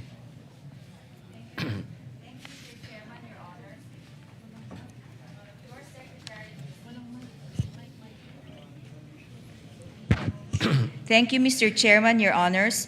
Your Secretariat received the respective nominations and ad interim appointments of the 85 DFA officials on various dates. These nominations and ad interim appointments were duly referred to the Committee on Foreign Affairs pursuant to Section 16, Chapter 5 of the new rules of the Commission. Likewise, Mr. Chairman, Your Honors, the said 85 nominations and ad interim appointments were published on various dates in newspapers of general circulation, the Manila Standard, Malaya, Business Insight, and Daily Tribune, and were broadcast over PDB4 pursuant to Section 2, Article 2 of the Rules of the Standing Committees. The 85 DFA officials have complied with the submission of the mandatory documentary requirements as provided for in Section 24, Chapter 6 of the new rules of the Commission. Mr. Chairman, Your Honors, your CA Secretariat received a letter from the Human Resources Management Office of the Department of Foreign Affairs signed by Assistant Secretary Marford M. Angeles, dated 16 June 2026, addressed to the committee chairperson, Senator Panfilo M. Lacson, requesting for the waiver of personal appearances of the following. 1. Senen Tiemsen Mangalili, Chief of Mission Class 2 as Ambassador Extraordinary and Plenipotentiary to the Kingdom of Cambodia. 2. Jose Francisco Ignacio, Chief of Mission Class 2 as non-resident ambassador of the Kingdom of Bhutan, in addition to being ambassador extraordinary and plenipotentiary to the Republic of India, with concurrent jurisdiction over the Federal Democratic Republic of Nepal. Chiefs of Mission Class 2, Lena Eileen C. De Dios Sison, Ambrosio Brian F. Enciso III, Jesus Enrique G. Garcia II, Emmanuel Donato K. Guzman, Mary Locke S. Hicarte, Leia Victoria Carada, Noemi T. Diaz, Career Ministers Azela G. Arumpak Marte, Rapunzel A. Acop, Lilian C. Cheng, Christine Margaret M. Malang, Rodney Jonas L. Sumage, Nomer A. Ado II, Joylene E. Santos, Foreign Service Officers Class 1, Mylene M. Acosta, Marian I. Bringas, Christian Sandy Cabahug, Benjamin A. Celidio Jr., Jonathan Andrew D. Chua, Stephanie Alexis A. Cruz, Jonel John Santos Domingo, Von Ryan S. Ferrer, John Michael B. Gomez, Ana Marie May G. R. Guerra, Charlson C. Hermosura, Anwar Makatembel Ito, Eileen May Villaruan Hernandez, Nadine Rosario M. Morales, Elizabeth P. Ramos, Judy B. Razon, and John Paul T. Samonte. Foreign Service Officers Class 2, Maria Filonila T. Alcaraz Argelias, Bien Janine B. Alfaro, Sheila Marie G. Andales, Beas J. Antonio, Jorge Felipe A. Arjona, Jeremiah P. Atento, Jeffrey D. Batak, Ana Clarissa P. Briones, Lizelle Jane O. Kaasi, Miko D. Kabatingan, Roel G. Kasaklang, Christy Fe C. Conta, Paula Bell D. Ebora, Jackie Lu Mary N. Gan, Lee D. Gano, Emil Joseph B. Garcia, Maria Tanya B. Gorano, Hannah Eloise G. Go, Ramona Jose Busleser, Aaron Eric A. Lozada, Maria Lia Karen S. Magtibay, Jose Angelo D. G. Manuel, Louis Dane C. Merced, Reisha Olabario, Jacqueline L. Ong, Rosa Maria Isabel M. Pareja, Glyza M. Cuarteros, Maria Fides A. Quintos, Francis Ramon B. Torres, Marisa R. Winkler. The aforementioned officials are currently assigned at our various embassies and consulates overseas and are needed at their respective posts to continue performing vital consular assistance to nationals, political, economic, and cultural functions. The request for waiver of their appearance is also in line with the government's efforts to observe austerity. Ms. Joylene E. Santos and Mr. Charlson Hermosura, who are both currently approved vacation leave, will appear virtually at the Philippine Embassy in Tokyo, Japan, and Paris, France, respectively. Mr. Senen T. Mangalile, who is currently assigned as the Philippine Consul General in New York, United States of America, is nominated as Ambassador Extraordinary Plenipotentiary to Kingdom of Cambodia, requested a waiver personal appearance in view of logistical challenges for him to attend personally. Ambassador Ignacio, who arrived in New Delhi on 1 January 2024 to assume his position as ambassador, also requested for a waiver of his personal appearance during the deliberation. This is in light of the fact that the Commission had earlier consented to his nomination on 31/2023 as Philippine Ambassador to the Republic of India, and his new nomination pertains solely to additional jurisdiction on a non-resident basis.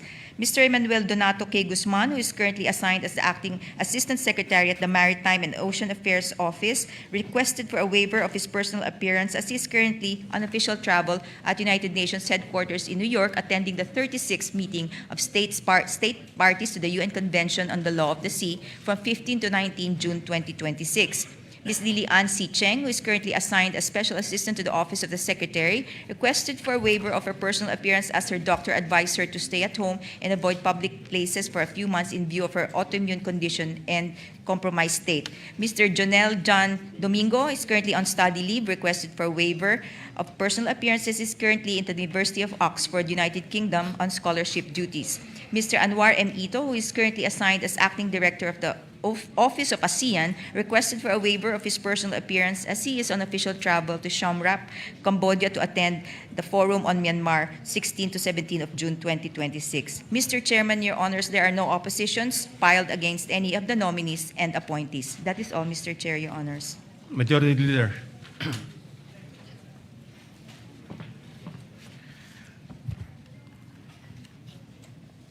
Mr. Chair, I move that committee recommend to the plenary for the commission No, to no, give... not yet. Letter request. Letter request.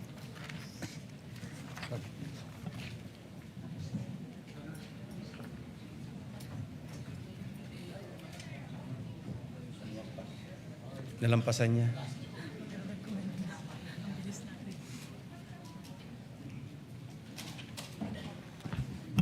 Mr. Chair, Your Honors, I move that the letter request for the waiver of personal appearances of the aforementioned DFA officials be approved. I so move, Mr. Chair. Is there any objection? The chair hears none. The motion is hereby approved. Madam Secretary, please administer the oath to all the nominees and appointees. May I request the appointees and nominees to stand up and raise your right hands? Those who are online, please turn on your microphone so that the committee will hear your response. Do you swear to tell the truth, the whole truth, and nothing but the truth in this proceeding, so help you God? Yes. Mr. Chairman, all the nominees and appointees are now under oath. Siya mo, Senior. May I call on Ms. Josel Francisco Ignacio to take the front seat? Lalaki ba yun o babae? Online. So, who is the most senior present physically? May we invite him or her in front?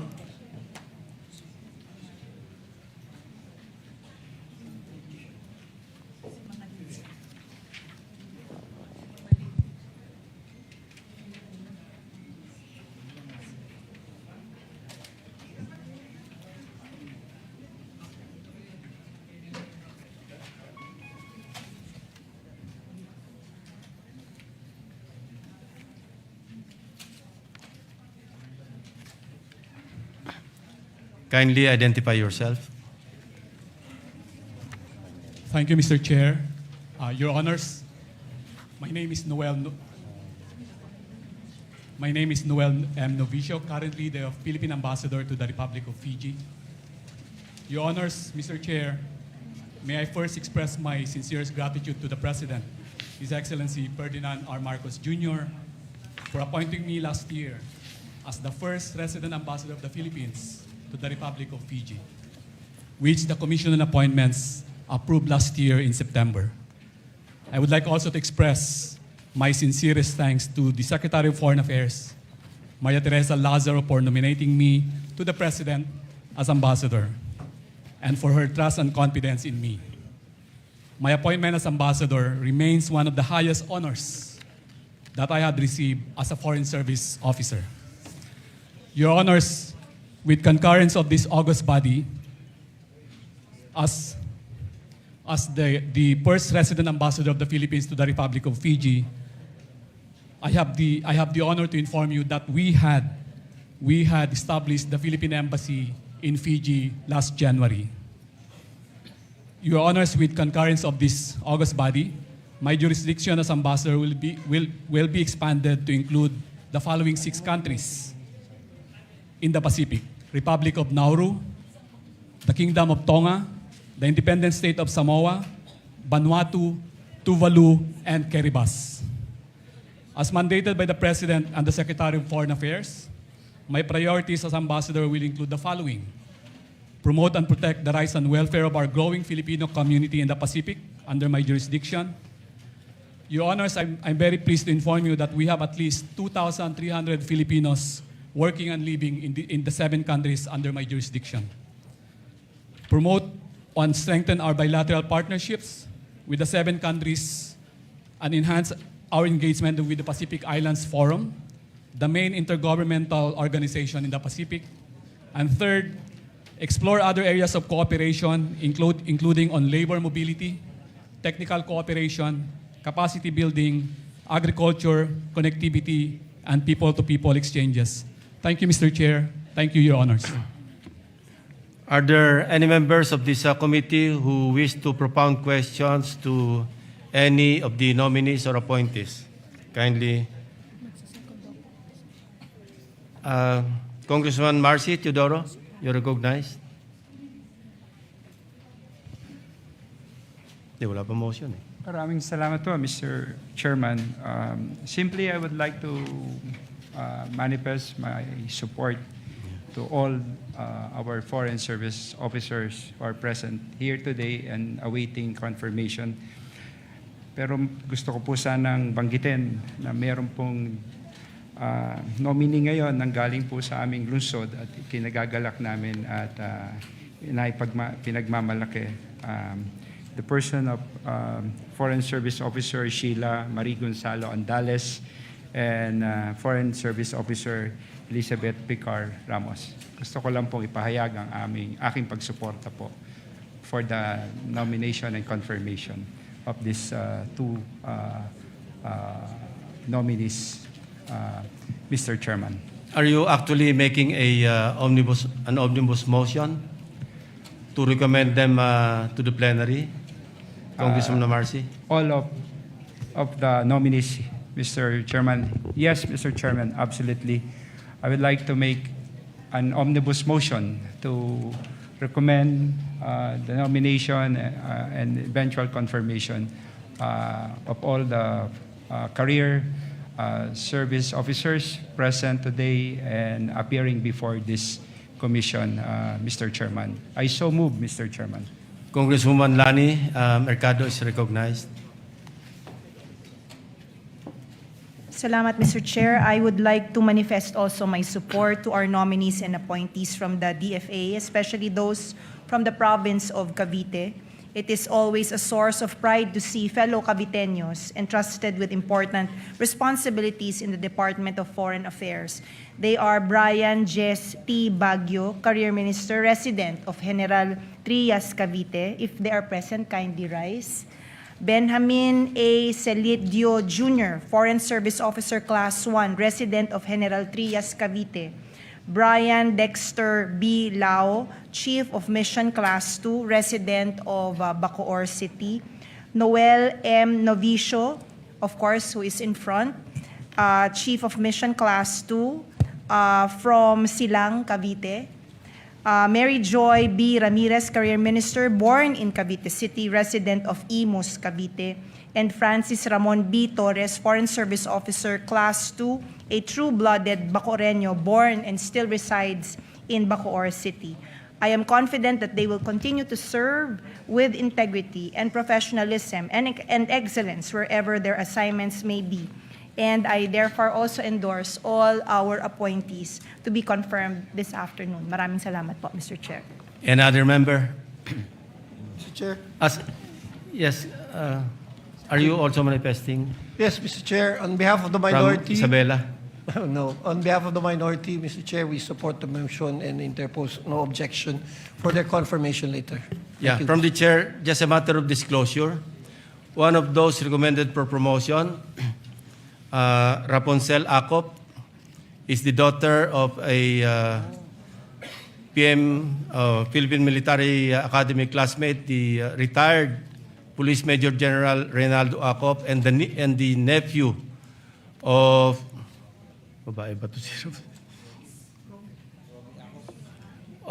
your late colleague, no? Congressman Romy Acop. So, as a matter of disclosure, but I'm also supporting the nomination or the promotion.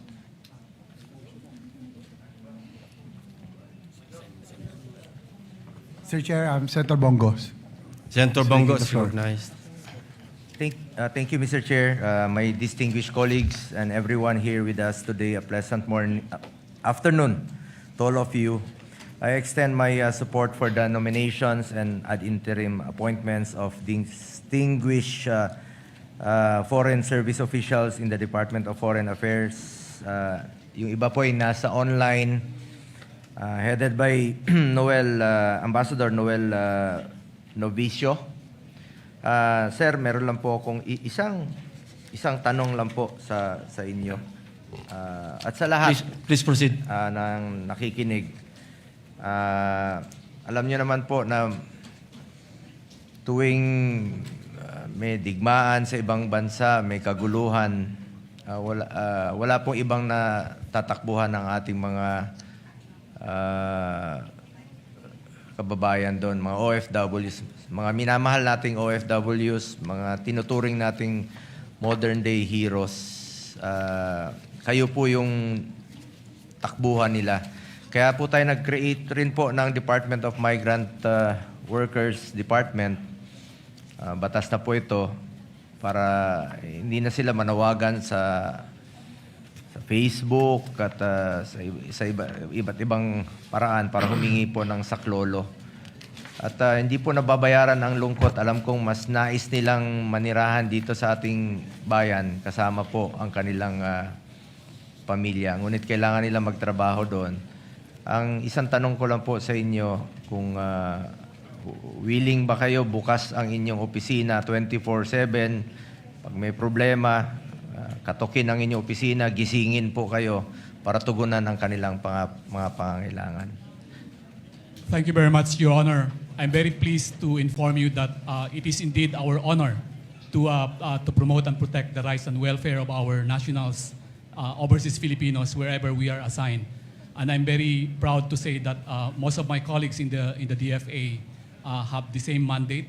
We are open 24/7, as you correctly pointed out, Your Honor.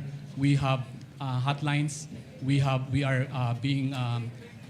can be reached by social media platforms. That's what we have been doing so far in my jurisdiction so far, Your Honor. So we have that honor to perform that mandate, Your Honor. Thank you. Salamat po. With that, full support naman po ako parati sa inyo. Noon pa. Yun lang po ang parati kong paalala na bukas po ang ating opisina para sa kanilang lahat. At of course, unahin po yung interest ng bayan at interest ng bawat Pilipino. Congratulations at maraming salamat po.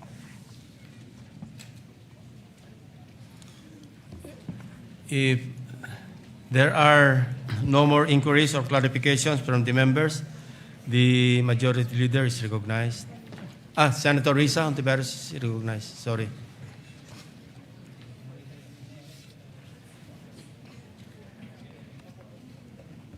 Salamat po, Mr. Chair. Actually, isang tanong lamang po para sa isa sa mga foreign service officers po natin. Pero bago po noon, gusto ko rin pong kilalanin na isa po sa kinoconsider nating appointments, nomination, at buong loob ko rin pong sinusuportahan ay kay kasalukuyang Consul General Senen Mangalile sa New York, who very kindly took care of me when I had some official trips there, kasama ng mga Filipino-American na kababayan natin.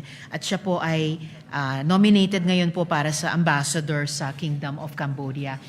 Isang tanong na lamang po, Mr. Chair, dun kay Sir John Paul Samonte, kung maaari po. Kindly proceed to the front. Ambassador, you're excused. Online. Online. Okay. It's all right, Mr. Chair. Salamat po, Foreign Service Officer 1 Samonte. Isang clarification lang po sa inyo at magandang hapon po sa inyo mula dito sa Manila. Nasaan po kayo ngayon, sir? Madam Senator, I'm in Barcelona, Spain. Barcelona. All right, sir. Yung tanong ko po, ayon dito sa information na nabasa po namin, noong 2017 na admonish po kayo for your alleged failure to supervise a subordinate who was involved in the illegal issuance of Philippine Hajj passports to 177 Indonesians. Pwede nyo lang po bang bigyan ng linaw ito sa aming komite? Para din kung malinaw na, at least it can form part of the record at hindi na muling kailangang itanong sa inyo, Mr. Chair. Apo. Salamat po, Madam Senator, for the opportunity to clarify the matter. Ako po, ang una ko pong trabaho sa Department of Foreign Affairs ay Principal Assistant sa Passport Division sa Office of Consular Affairs. Nung panahon po na yon, 2015, alam din po ng lahat na nagpalit po tayo ng passport system. Sa ilalim po ng aming opisina, meron pong 300 po mahigit, more or less, na mga empleyado. At nung bandang huli po ay napag-alaman po namin na meron isa sa kanila na meron na po nagawa. Kami po ay na-clear naman sa lahat po ng mga proceedings at napatunayan din po na wala po tayong kinalaman po sa pagka-issue ng passport. So mas tinanong po kayo, Sir Samonte, dahil sa prinsipyo ng command responsibility, was that it po? Dahil subordinate nyo po yung naging involved Yes. di umano dito? Yes? Yes, ma'am. Ako po yung principal assistant, the sole principal assistant for the passport division at that time po. So sir, at least lastly, for the record, nagkaroon po ba ng recurrence ng ganyang illegal issuance ng Hajj passports, whether to Indonesians again or any other nationals from other countries? Madam Senator, at the time na po nahuli po yung mga Indonesian, ako po mismo ang pumunta sa airport para po makita kung ano po ang nangyari. Dahil nga po kami po yung nagulat na may ganun po pala. Nung araw din po na yun ay pinatigil ng DFA ang pag-i-issue ng mga Hajj passport at pinaigting po namin yung mga requirements para siguraduhin po na hindi po mangyari kung muli. And therefore, sir, tamang hindi na po nangyari muli iyon. Sa pagkakaalam ko po, Madam Senator, awa po ng Diyos. Alright, salamat po, FSO1 Samonte. Maraming salamat po, Mr. Chair. Thank you, Senator Risa. Majority Leader. Mr. Chair, I'd like to reiterate the motion of Congressman Marci Teodoro earlier that the committee recommend to the plenary for the commission to give its consent to the nominations and to confirm the ad interim appointments of the 85 DFA officials as listed in the agenda. So move, Mr. Chair. There's a motion to recommend to the plenary for the commission to give its consent to the nominations and to confirm the ad interim appointments of 85 DFA officials as listed in the agenda. Is there any objection? The chair hears none. The same is hereby approved. Mr. Chair, there being no other matters to discuss, I now move to adjourn the meeting. Is there any objection? The motion to adjourn is approved. This hearing is adjourned.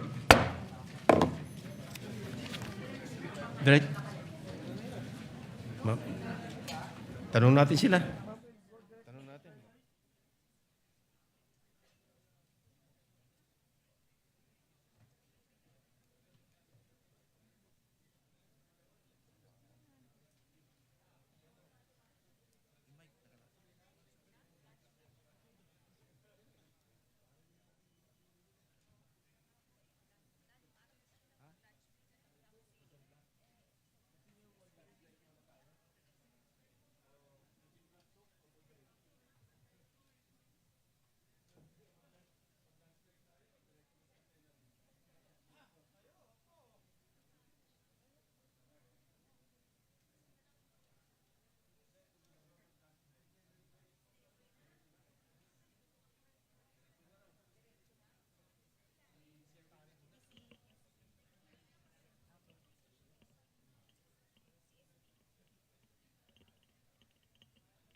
Plenary na po.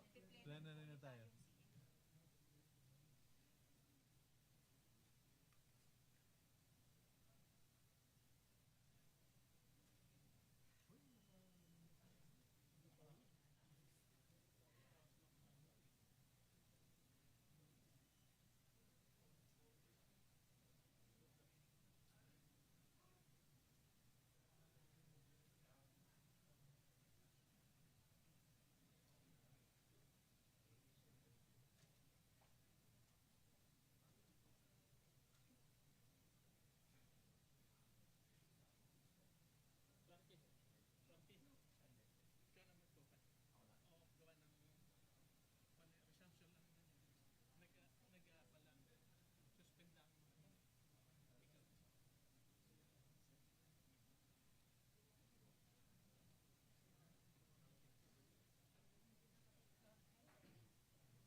Ano lang pala yung manifestation?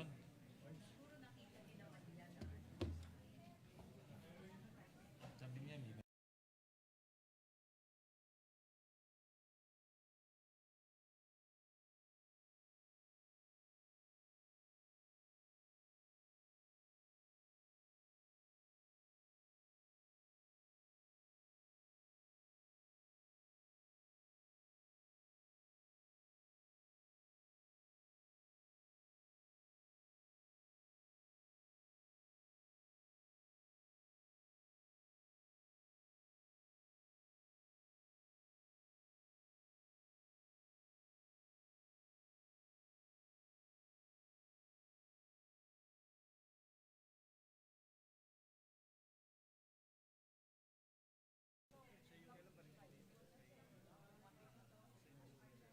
but who is the majority leader?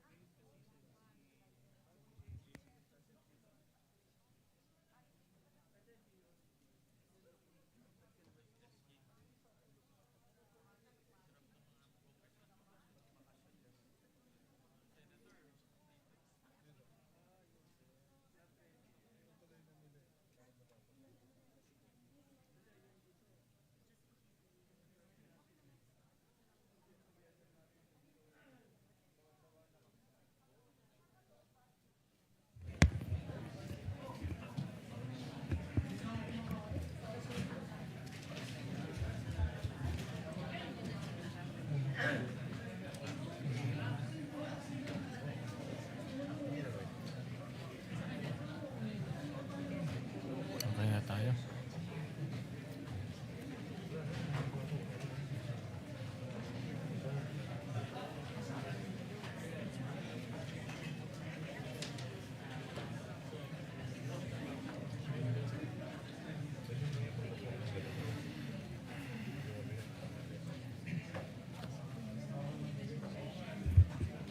Kompleto na.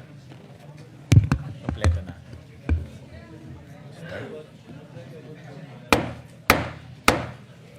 The plenary session of the Commission on Appointments during the special session of the 20th Congress is hereby resumed. Vice Chair Guico.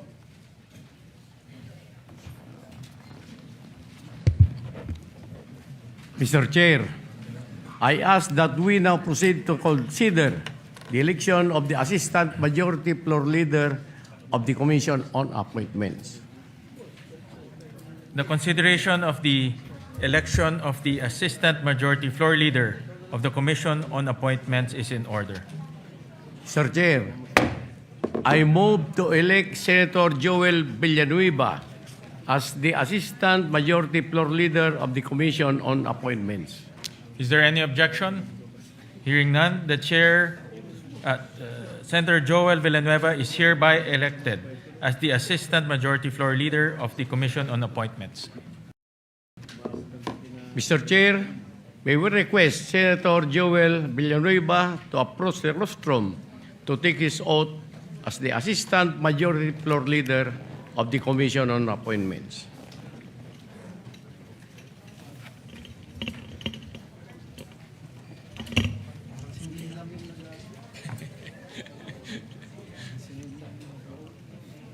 May bonus to.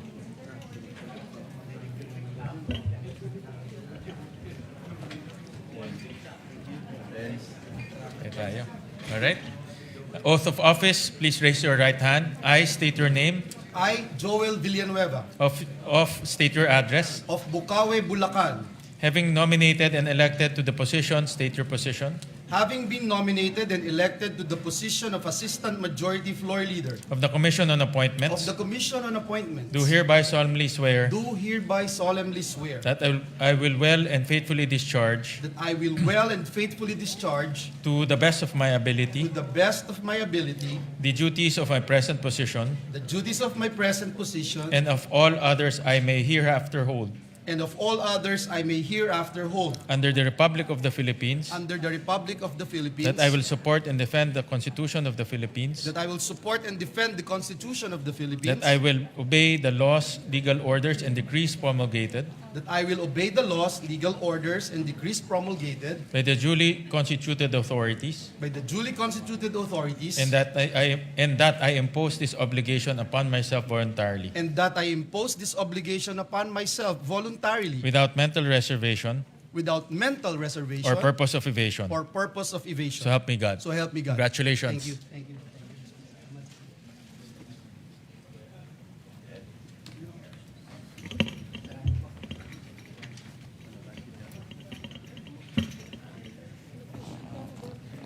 Majority Floor Leader.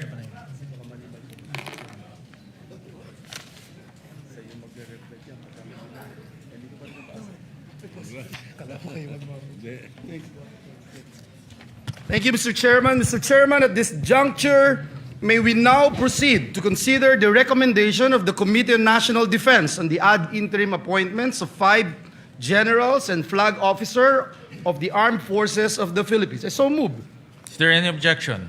Hearing none, the consideration of the recommendation of the Committee on National Defense is in order. Mr. Chairman, I move that we recognize the chairperson of the Committee on National Defense, Representative Jose Joboy Aquino II. So moved. Representative Joboy Aquino II is hereby recognized. Thank you, Mr. Chair. Honorable members of the Commission on Appointments, I have the honor to rise on behalf of the Committee of National Defense to sponsor the confirmation of the ad interim appointments of 5 generals and a flag officer of the Armed Forces of the Philippines.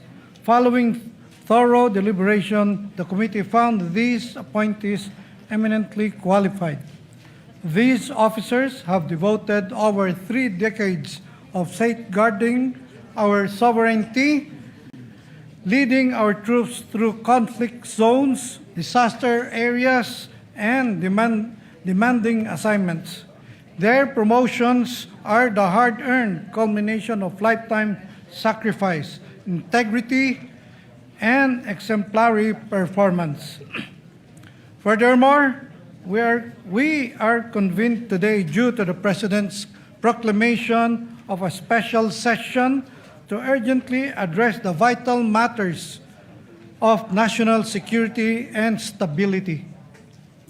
I want to take a special moment to commend these 5 generals for having the patience and unwavering professionalism through this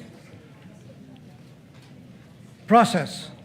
Your steadfastness speaks volumes about the character required to lead our armed forces. Mr. Chairperson, Your Honors, the committee is fully satisfied with their exceptional competence and characters. Let us accord them with the recognition they have rightfully earned through decades of faithful service. Mr. Chair, I move that the Commission confirm the ad interim appointments of 5 generals, flag officer of the Armed Forces of the Philippines, namely Edmundo G. Peralta, the rank of Lieutenant General. Is there any objection? Hearing none. Correct. Is there any objection? Hearing none. Motion is approved. Alan M. Javier to the rank of Vice General. Is there any objection? Hearing none. The motion is approved. Isagani O. Criste to the rank of Major General. Is there any objection? Hearing none, motion is approved. Niceforo M. Diaz Jr. to the rank of Brigadier General. Is there any objection? Hearing none, approved. Rose Wat A. Remo to the rank of Brigadier General. Is there any objection? Hearing none, approved. That is all, Mr. Chair. Thank you very much, Congressman Joboy, Majority Leader. Yes, Mr. Chairman. There are a number of members of the commission who would like to deliver their seconding speeches in support of the approved appointments. May we now recognize the gentleman from Davao and Isabela, Senator Rafi Tulfo. We recognize the gentleman from Davao and Isabela, Senator Rafi Tulfo. Thank you, Mr. Chair. Mr. Chair, distinguished colleagues, I rise today to express my unwavering support for the confirmation of the appointees from the Armed Forces of the Philippines. Their extensive careers are a testament to their years of dedicated service and their preparedness in taking on greater responsibilities in safeguarding our citizens and fortifying our democratic institutions. As these men in uniform step into their new roles, I urge them to adhere resolutely to their core mandate to defend our national sovereignty, uphold our territorial integrity, to protect our people from injustice, abuses, and other human rights violations, and to provide vital support in times of natural disasters and calamities. It is imperative that they exercise their authority with the utmost respect for the rule of law and ensure that power is never misused for personal benefit, particularly at the expense of our most vulnerable communities. These essential duties underscore the deep trust that Filipino people bestow upon them as they don the uniform. Their impressive leadership records inspire confidence that they will serve with competence, integrity, and honor, embodying the values we cherish as a nation. Mr. Chairman, with these sentiments, I respectfully offer my full support for the confirmation and congratulations to Lieutenant General Edmundo G. Peralta, Vice Admiral Alan M. Javier, Major General Isagani O. Christie, Brigadier General Niceforo M. Diaz Jr., and Brigadier General Rosemawat A. Remo. Mabuhay po kayo. And thank you, Mr. Chair. Majority Leader. Mr. Chairman, next to second the motion is the gentleman from Marikina, Congressman Marcy Teodoro. I move that he be recognized, Mr. Chairman. We recognize the gentleman, the former mayor of Marikina, Mr. Chairman. Representative Marcy Teodoro. Mr. Chairman, esteemed colleagues of the Commission on Appointments, I rise today on this August hall not simply to second the motion for the confirmation of the 5 distinguished general officers of the Armed Forces of the Philippines whose appointments are now before this commission, but more importantly, to manifest my support to the confirmation of these 5 general officers. These officers have for months awaited the opportunity to appear before us and secure the confirmation that they have earned through decades of dedicated military service. Unfortunately, circumstances beyond their control, particularly the disruptions and extraordinary developments that affected the proceedings of the Senate and consequently the work of this commission, resulted in the deferment of action on their appointments. It bears emphasizing that the delay was never attributable to any deficiency in their qualifications, competence, integrity, or fitness for office. Rather, it was the result of institutional circumstances that prevented the Commission from acting on their appointments within the prescribed period. Today, we are afforded the opportunity to correct that situation. The officers whose confirmations we now consider have collectively devoted decades of their lives to the defense of the Republic. They have served in the front lines of combat operations, led humanitarian and disaster response missions, managed complex military organizations, and helped shape the modernization and professionalization of our armed forces. Their careers reflected the highest ideals of military service: duty, honor, discipline, and patriotism. Throughout their respective assignments, they have demonstrated sound leadership, professional competence, and unwavering loyalty to the Constitution and to the chain of command. In reviewing the records, the Commission staff found no derogatory information that would cast doubt on their qualifications for promotion, their professional accomplishments, performance evaluations, and service clearly established that they possess the experience, maturity, leadership expected of officers entrusted with the rank of general. More importantly, their promotions are not merely personal achievements. They are an affirmation of the merit-based promotion system within the armed forces and a recognition of the sacrifices made not only by these officers, but also, more importantly, by their families who have stood beside them throughout the years of service to the nation.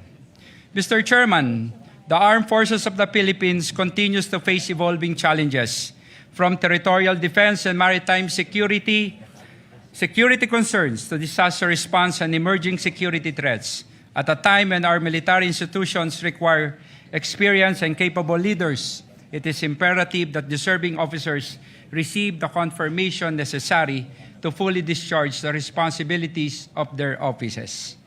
The confirmations of these 5 general officers will strengthen the leadership structure of the armed forces and send a clear message that professionalism, competence, and faithful service are recognized and rewarded by this commission. For these reasons, and considering their exemplary records, unquestioned integrity, and valuable contributions to our country, I respectfully manifest my support, my full support, for the confirmation of the appointments of these 5 general officers. Let us finally give them the confirmation that circumstances previously denied them, but which their service to the Republic has long deserved. Mabuhay po kayo. Maraming salamat po, Mr. Chairman. Thank you very much, Congressman Marcy. Mr. Chairman, Senators Zubiri, Go, and this representation, together with Representative Paulo Ortega, Representative Wilfredo Enverga, Representative Mercedes Alvarez, wishes to submit his or her and their seconding speeches in writing to be incorporated in the journal of today's session. I just put that on record. So recorded. Mr. Chairman, the Vice Chairperson of this commission, Congressman Ramon Gico Jr., wanted to be recognized. I move that he be recognized. We recognize the Vice Chairperson, Good Congressman afternoon, Gico. Mr. Chair, esteemed colleagues. I rise for the confirmation of the ad interim appointments of the flag and senior officers of the Armed Forces of the Philippines under the Department of National Defense. Their years of service and proven competence in their respective fields demonstrate the professionalism and dedication required of those entrusted with leadership in the armed forces. In light of their qualifications, I second the motion confirming the ad interim appointments of the flag and senior officers of the Armed Forces of the Philippines under the Department of National Defense. Thank you, and mabuhay po kayo. Thank you very much, Congressman Gico. Mr. Chairman, last but not the least, may we recognize the Assistant Minority Leader of this commission, no other than the gentleman from Isabela, Representative Tony Pet Albano. I move that he be recognized. We recognize the gentleman from Isabela, Congressman Tony Pet Albano. Thank you, Mr. Chair. Mr. Chair, Your Honors, on the part of the minority, we place on record our full and unequivocal support for the confirmation of the 5 generals and flag officers of the Armed Forces of the Philippines, whose appointments are now under consideration. These officers have rendered long and distinguished service to our nation, and as such, the minority supports the favorable confirmation of their appointments and commends their dedication and sacrifices in service to the Filipino people. Mr. Chair, on the part of the minority and the Filipino people that we represent, we interpose no objection to their confirmation and so move, Mr. Chair. Thank you. Thank you very much, Congressman Tony Pet. Majority Leader. Yes, Mr. Chairman. May we now proceed to consider the recommendation of the Committee on Foreign Affairs on the nominations and ad interim appointments of 85 officials in the Department of Foreign Affairs. I so move, Mr. Chairman. Is there any objection? Hearing none, the motion is approved. Mr. Chairman, before we recognize the chairperson of the Committee on Foreign Affairs, may I respectfully move that the letter dated 16 of June 2026 from Assistant Secretary Marford M. Angeles of the Human Resources Management Office, Department of Foreign Affairs, requesting the waiver of personal appearances of 63 officials in the department for the reasons therein stated be approved. Is there any objection? Hearing none, the motion is approved. Thank you, Mr. Chairman. I now move that we recognize the chairperson of the Committee on Foreign Affairs, Senator Panfilo M. Lacson. I so move, Mr. Chairman. We recognize the gentleman from Cavite, Senator Panfilo Lacson. Thank you, Mr. President. May this representation ask for your kind consideration to yield the floor to the Vice Chairperson of the Committee on Foreign Affairs, Representative Tony Pet Albano.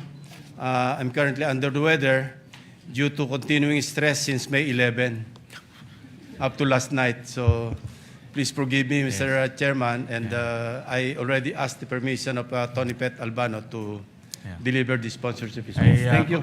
I commiserate with you, Senator Lacson. Like you, I'm also under extreme stress since May 11. So thank you very much. We recognize Congressman Tony Pet Albano. Thank you, Mr. Chair. And I am here to distress everyone anyway. Mr. Chair, I would like to make an omnibus motion to recommend to the Commission the confirmation of the ad interim appointments of 82 officers of the Department of Foreign Affairs, consisting of 5 officers who are promoted to the rank of Chief of Mission, Class 1, and 9 officers promoted to the rank of Chief of Mission, Class 2, and 12 officers promoted to the rank of Career Minister, and 24 officers promoted to the rank of Foreign Service Officer Class 1, and 32 officers promoted to the rank of Foreign Service Officer Class 2. Namely, Mr. Chair, the nominations are 85 officials of the Department of Foreign Affairs, Mr. Chair. I stand corrected. Okay. The people are Jose Francisco Ignacio, Chief of Mission Class 2. Is there any objection? Hearing none, approved. Senen Tiemsin Mangalile, Chief of Mission Class 2, as Ambassador Extraordinary and Plenipotentiary to the Kingdom of Cambodia. Is there any objection? Hearing none, approved. Noel Mangawang Novicio, Class of Mission Class 2, as non-resident ambassador to the Republic of Kiribati, the Republic of Nauru, Independent State of Samoa, Kingdom of Tonga, Tuvalu, and the Republic of Vanuatu, in addition to being Ambassador Extraordinary and Plenipotentiary to the Republic of Fiji. Is there any objection? Hearing none, approved. And Chief of Mission Class 1, namely Edgar Barario Badajos, Robespierre Pierre Livelo Bolivar, Emilio Torres Fernandez, Ann Halando On Luis, and Zaldi Bayanin Patron. Is there any objection? Hearing none, approved. And for the confirmation of Chief of Mission Class 2, namely Lea Victoria Trinidad Carada, Lena Eileen C. De Dios Sison, Noemi Tan Diaz, Maria Luella Chang Duarte, Ambrosio Brian Fruto Enciso III, Jesus Enrique Guanzon Garcia II, Emmanuel Donato Koch Guzman, Mary Luck Santos Sicarte, Brian Dexter Burgos Lao, and career ministers Rapunzel Aglipay Acop, Nomer Blevens Ado II, Azela G. Arumpak Marte, Brian Gestillo Baguio, Lily Ann Cheng, Ria Eugenio Gorospe, Christine Margaret Mendiola Malang. I so move, Mr. Chair. Is there any objection? Hearing none, approved. Thank you, Mr. Chair. Majority Leader, are there any manifestations or speeches? Mr. Chairman, some of our colleagues would like to second the motion by giving their seconding speeches. May we recognize Representative Lani Mercado, Mr. Chairman? Yes, we recognize Congressman Lani Mercado. Thank you very much, Mr. Chair. Distinguished colleagues of this commission, I rise to manifest my full support for the confirmation of the appointments of our distinguished career diplomats. We live in a world where countries are more connected than ever. What happens in one part of the world can quickly affect the lives of Filipinos here at home. The recent global oil crisis reminds us that events beyond our borders can influence the prices we pay, the cost of transportation, and the everyday lives of our people. This is why the work of our diplomats is so important. While our soldiers defend our sovereignty on the front lines, our diplomats defend our national interests across negotiating tables, international organizations, and foreign capitals. Their work often happens away from the public eye, yet their efforts open doors for trade and investment, protect the welfare of Filipino overseas workers, strengthen our partnerships with other nations, and help prevent conflicts through dialogue. Tahimik mang ituring ang kanilang gawain, malaki ang kontribusyon nila sa ating bansa. As they take on greater responsibilities, we remind our diplomats that wherever they may serve, they carry not only the Philippine flag, but also the hopes and aspirations of the Filipino people. Sa bawat pakikipag-ugnayan, unahin sana nila ang kapakanan ng ating bayan. To our career diplomats, thank you for your dedication and faithful service. Congratulations on your well-deserved promotions. We wish you continued success as you serve our country with integrity, professionalism, and patriotism. Maraming salamat po. Thank you, Congresswoman Lani Mercado. I believe that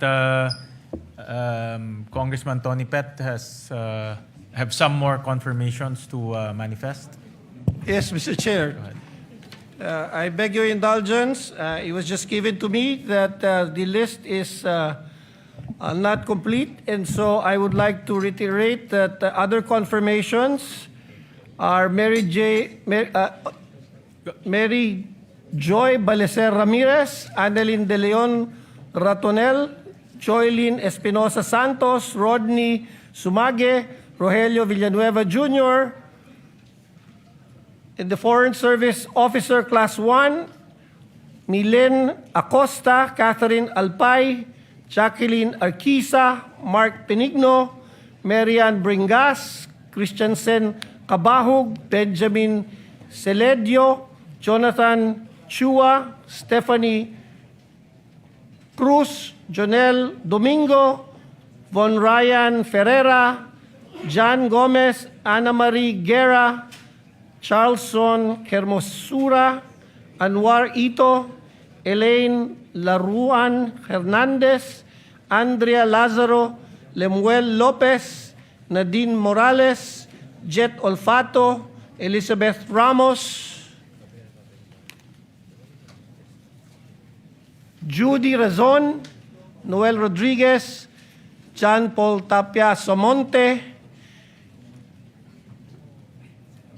Foreign Service Officer Class 2, Filonila Arguelles, Bien Alfaro, Sheila Andales, Bea Antonio, Jorge Arjona, Jeremiah Atento, Jeffrey Batak, Ana Briones, Lizelle Kaasi, Miko Kabatingan, Roel Kasaklang, Christy Conta, Paulo Ebora, Jackie Lugan, Ligano, Emily Garcia, Maria Guarano, Hannah Go, Ramona Jose Bulicer, Aaron Lozada, Maria Lia Magtibay, Jose Angelo Manuel, Louis Merced, Jose Mastajo, Reisha Olivario, Jacqueline Limong, Rosa Pareja, Liza Cuarteros, Mary Quintos,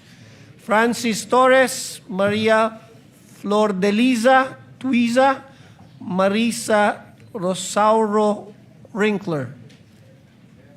I submit, Mr. Chair, the additional nominees for confirmation in this nomination.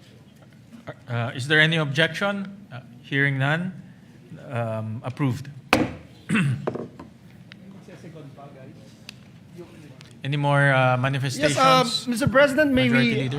acknowledge, give the floor to the gentleman from Marikina, Congressman Marcy Teodoro. We recognize Congressman Marcy Teodoro. Mr. Chairman, esteemed colleagues of the Commission on Appointments, I rise today to second the motion for the confirmation and to manifest my support to the following chiefs of mission, career ministers, and foreign service officers who have been appointed. These distinguished officials have dedicated many years of their professional lives to the advancement of Philippine foreign policy, the protection of our nationals overseas, and strengthening of our country's relations with the international community. Their appointments are not merely recognitions of tenure, but acknowledgements of competence, integrity, professionalism, and unwavering commitment to public service. Throughout their respective careers in the foreign service, they have represented the Filipino people with dignity and honor in various diplomatic posts and assignments here and abroad.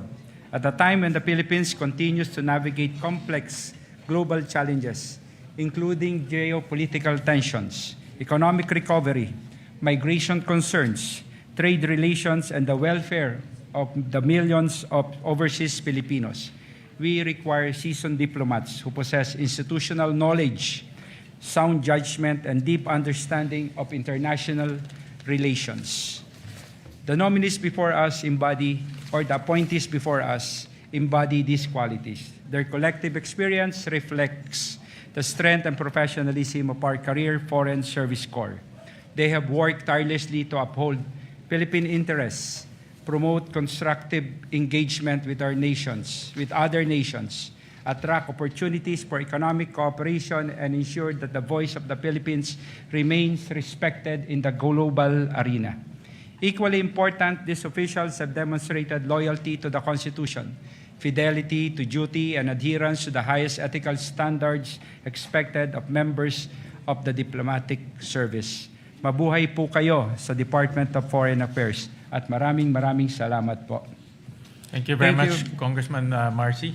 Mr. Chairman, Representatives Paulo Ortega, Wilfredo Enverga, Mercedes Alvarez, and Senators Zubiri, Go, and this representation wishes to submit our seconding speeches in writing to be incorporated in the journal of today's session. In this regard, may I move that the written seconding speeches of the other members as manifested on the floor likewise be incorporated in the journal of today's session. Oh, I failed to mention also the Vice Chairperson of this commission, Representative Ramon Gico Jr.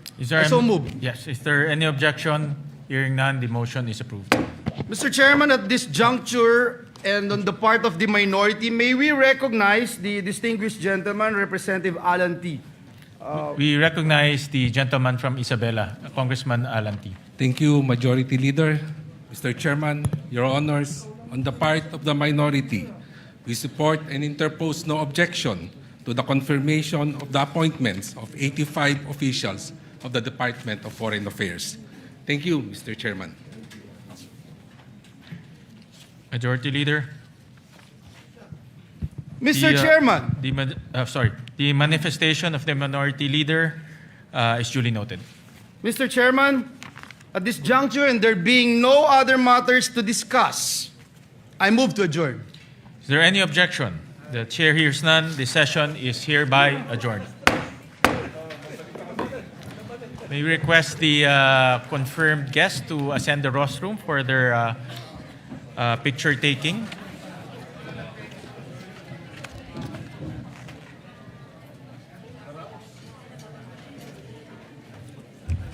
Muntik na tayong nagka-problema. Mayra. Muntik na tayo Okay. Yes, kasama natin. Gusto ko pa na siguro kami. Dito pa kayo. Kasi naman, 5 lang sila. Para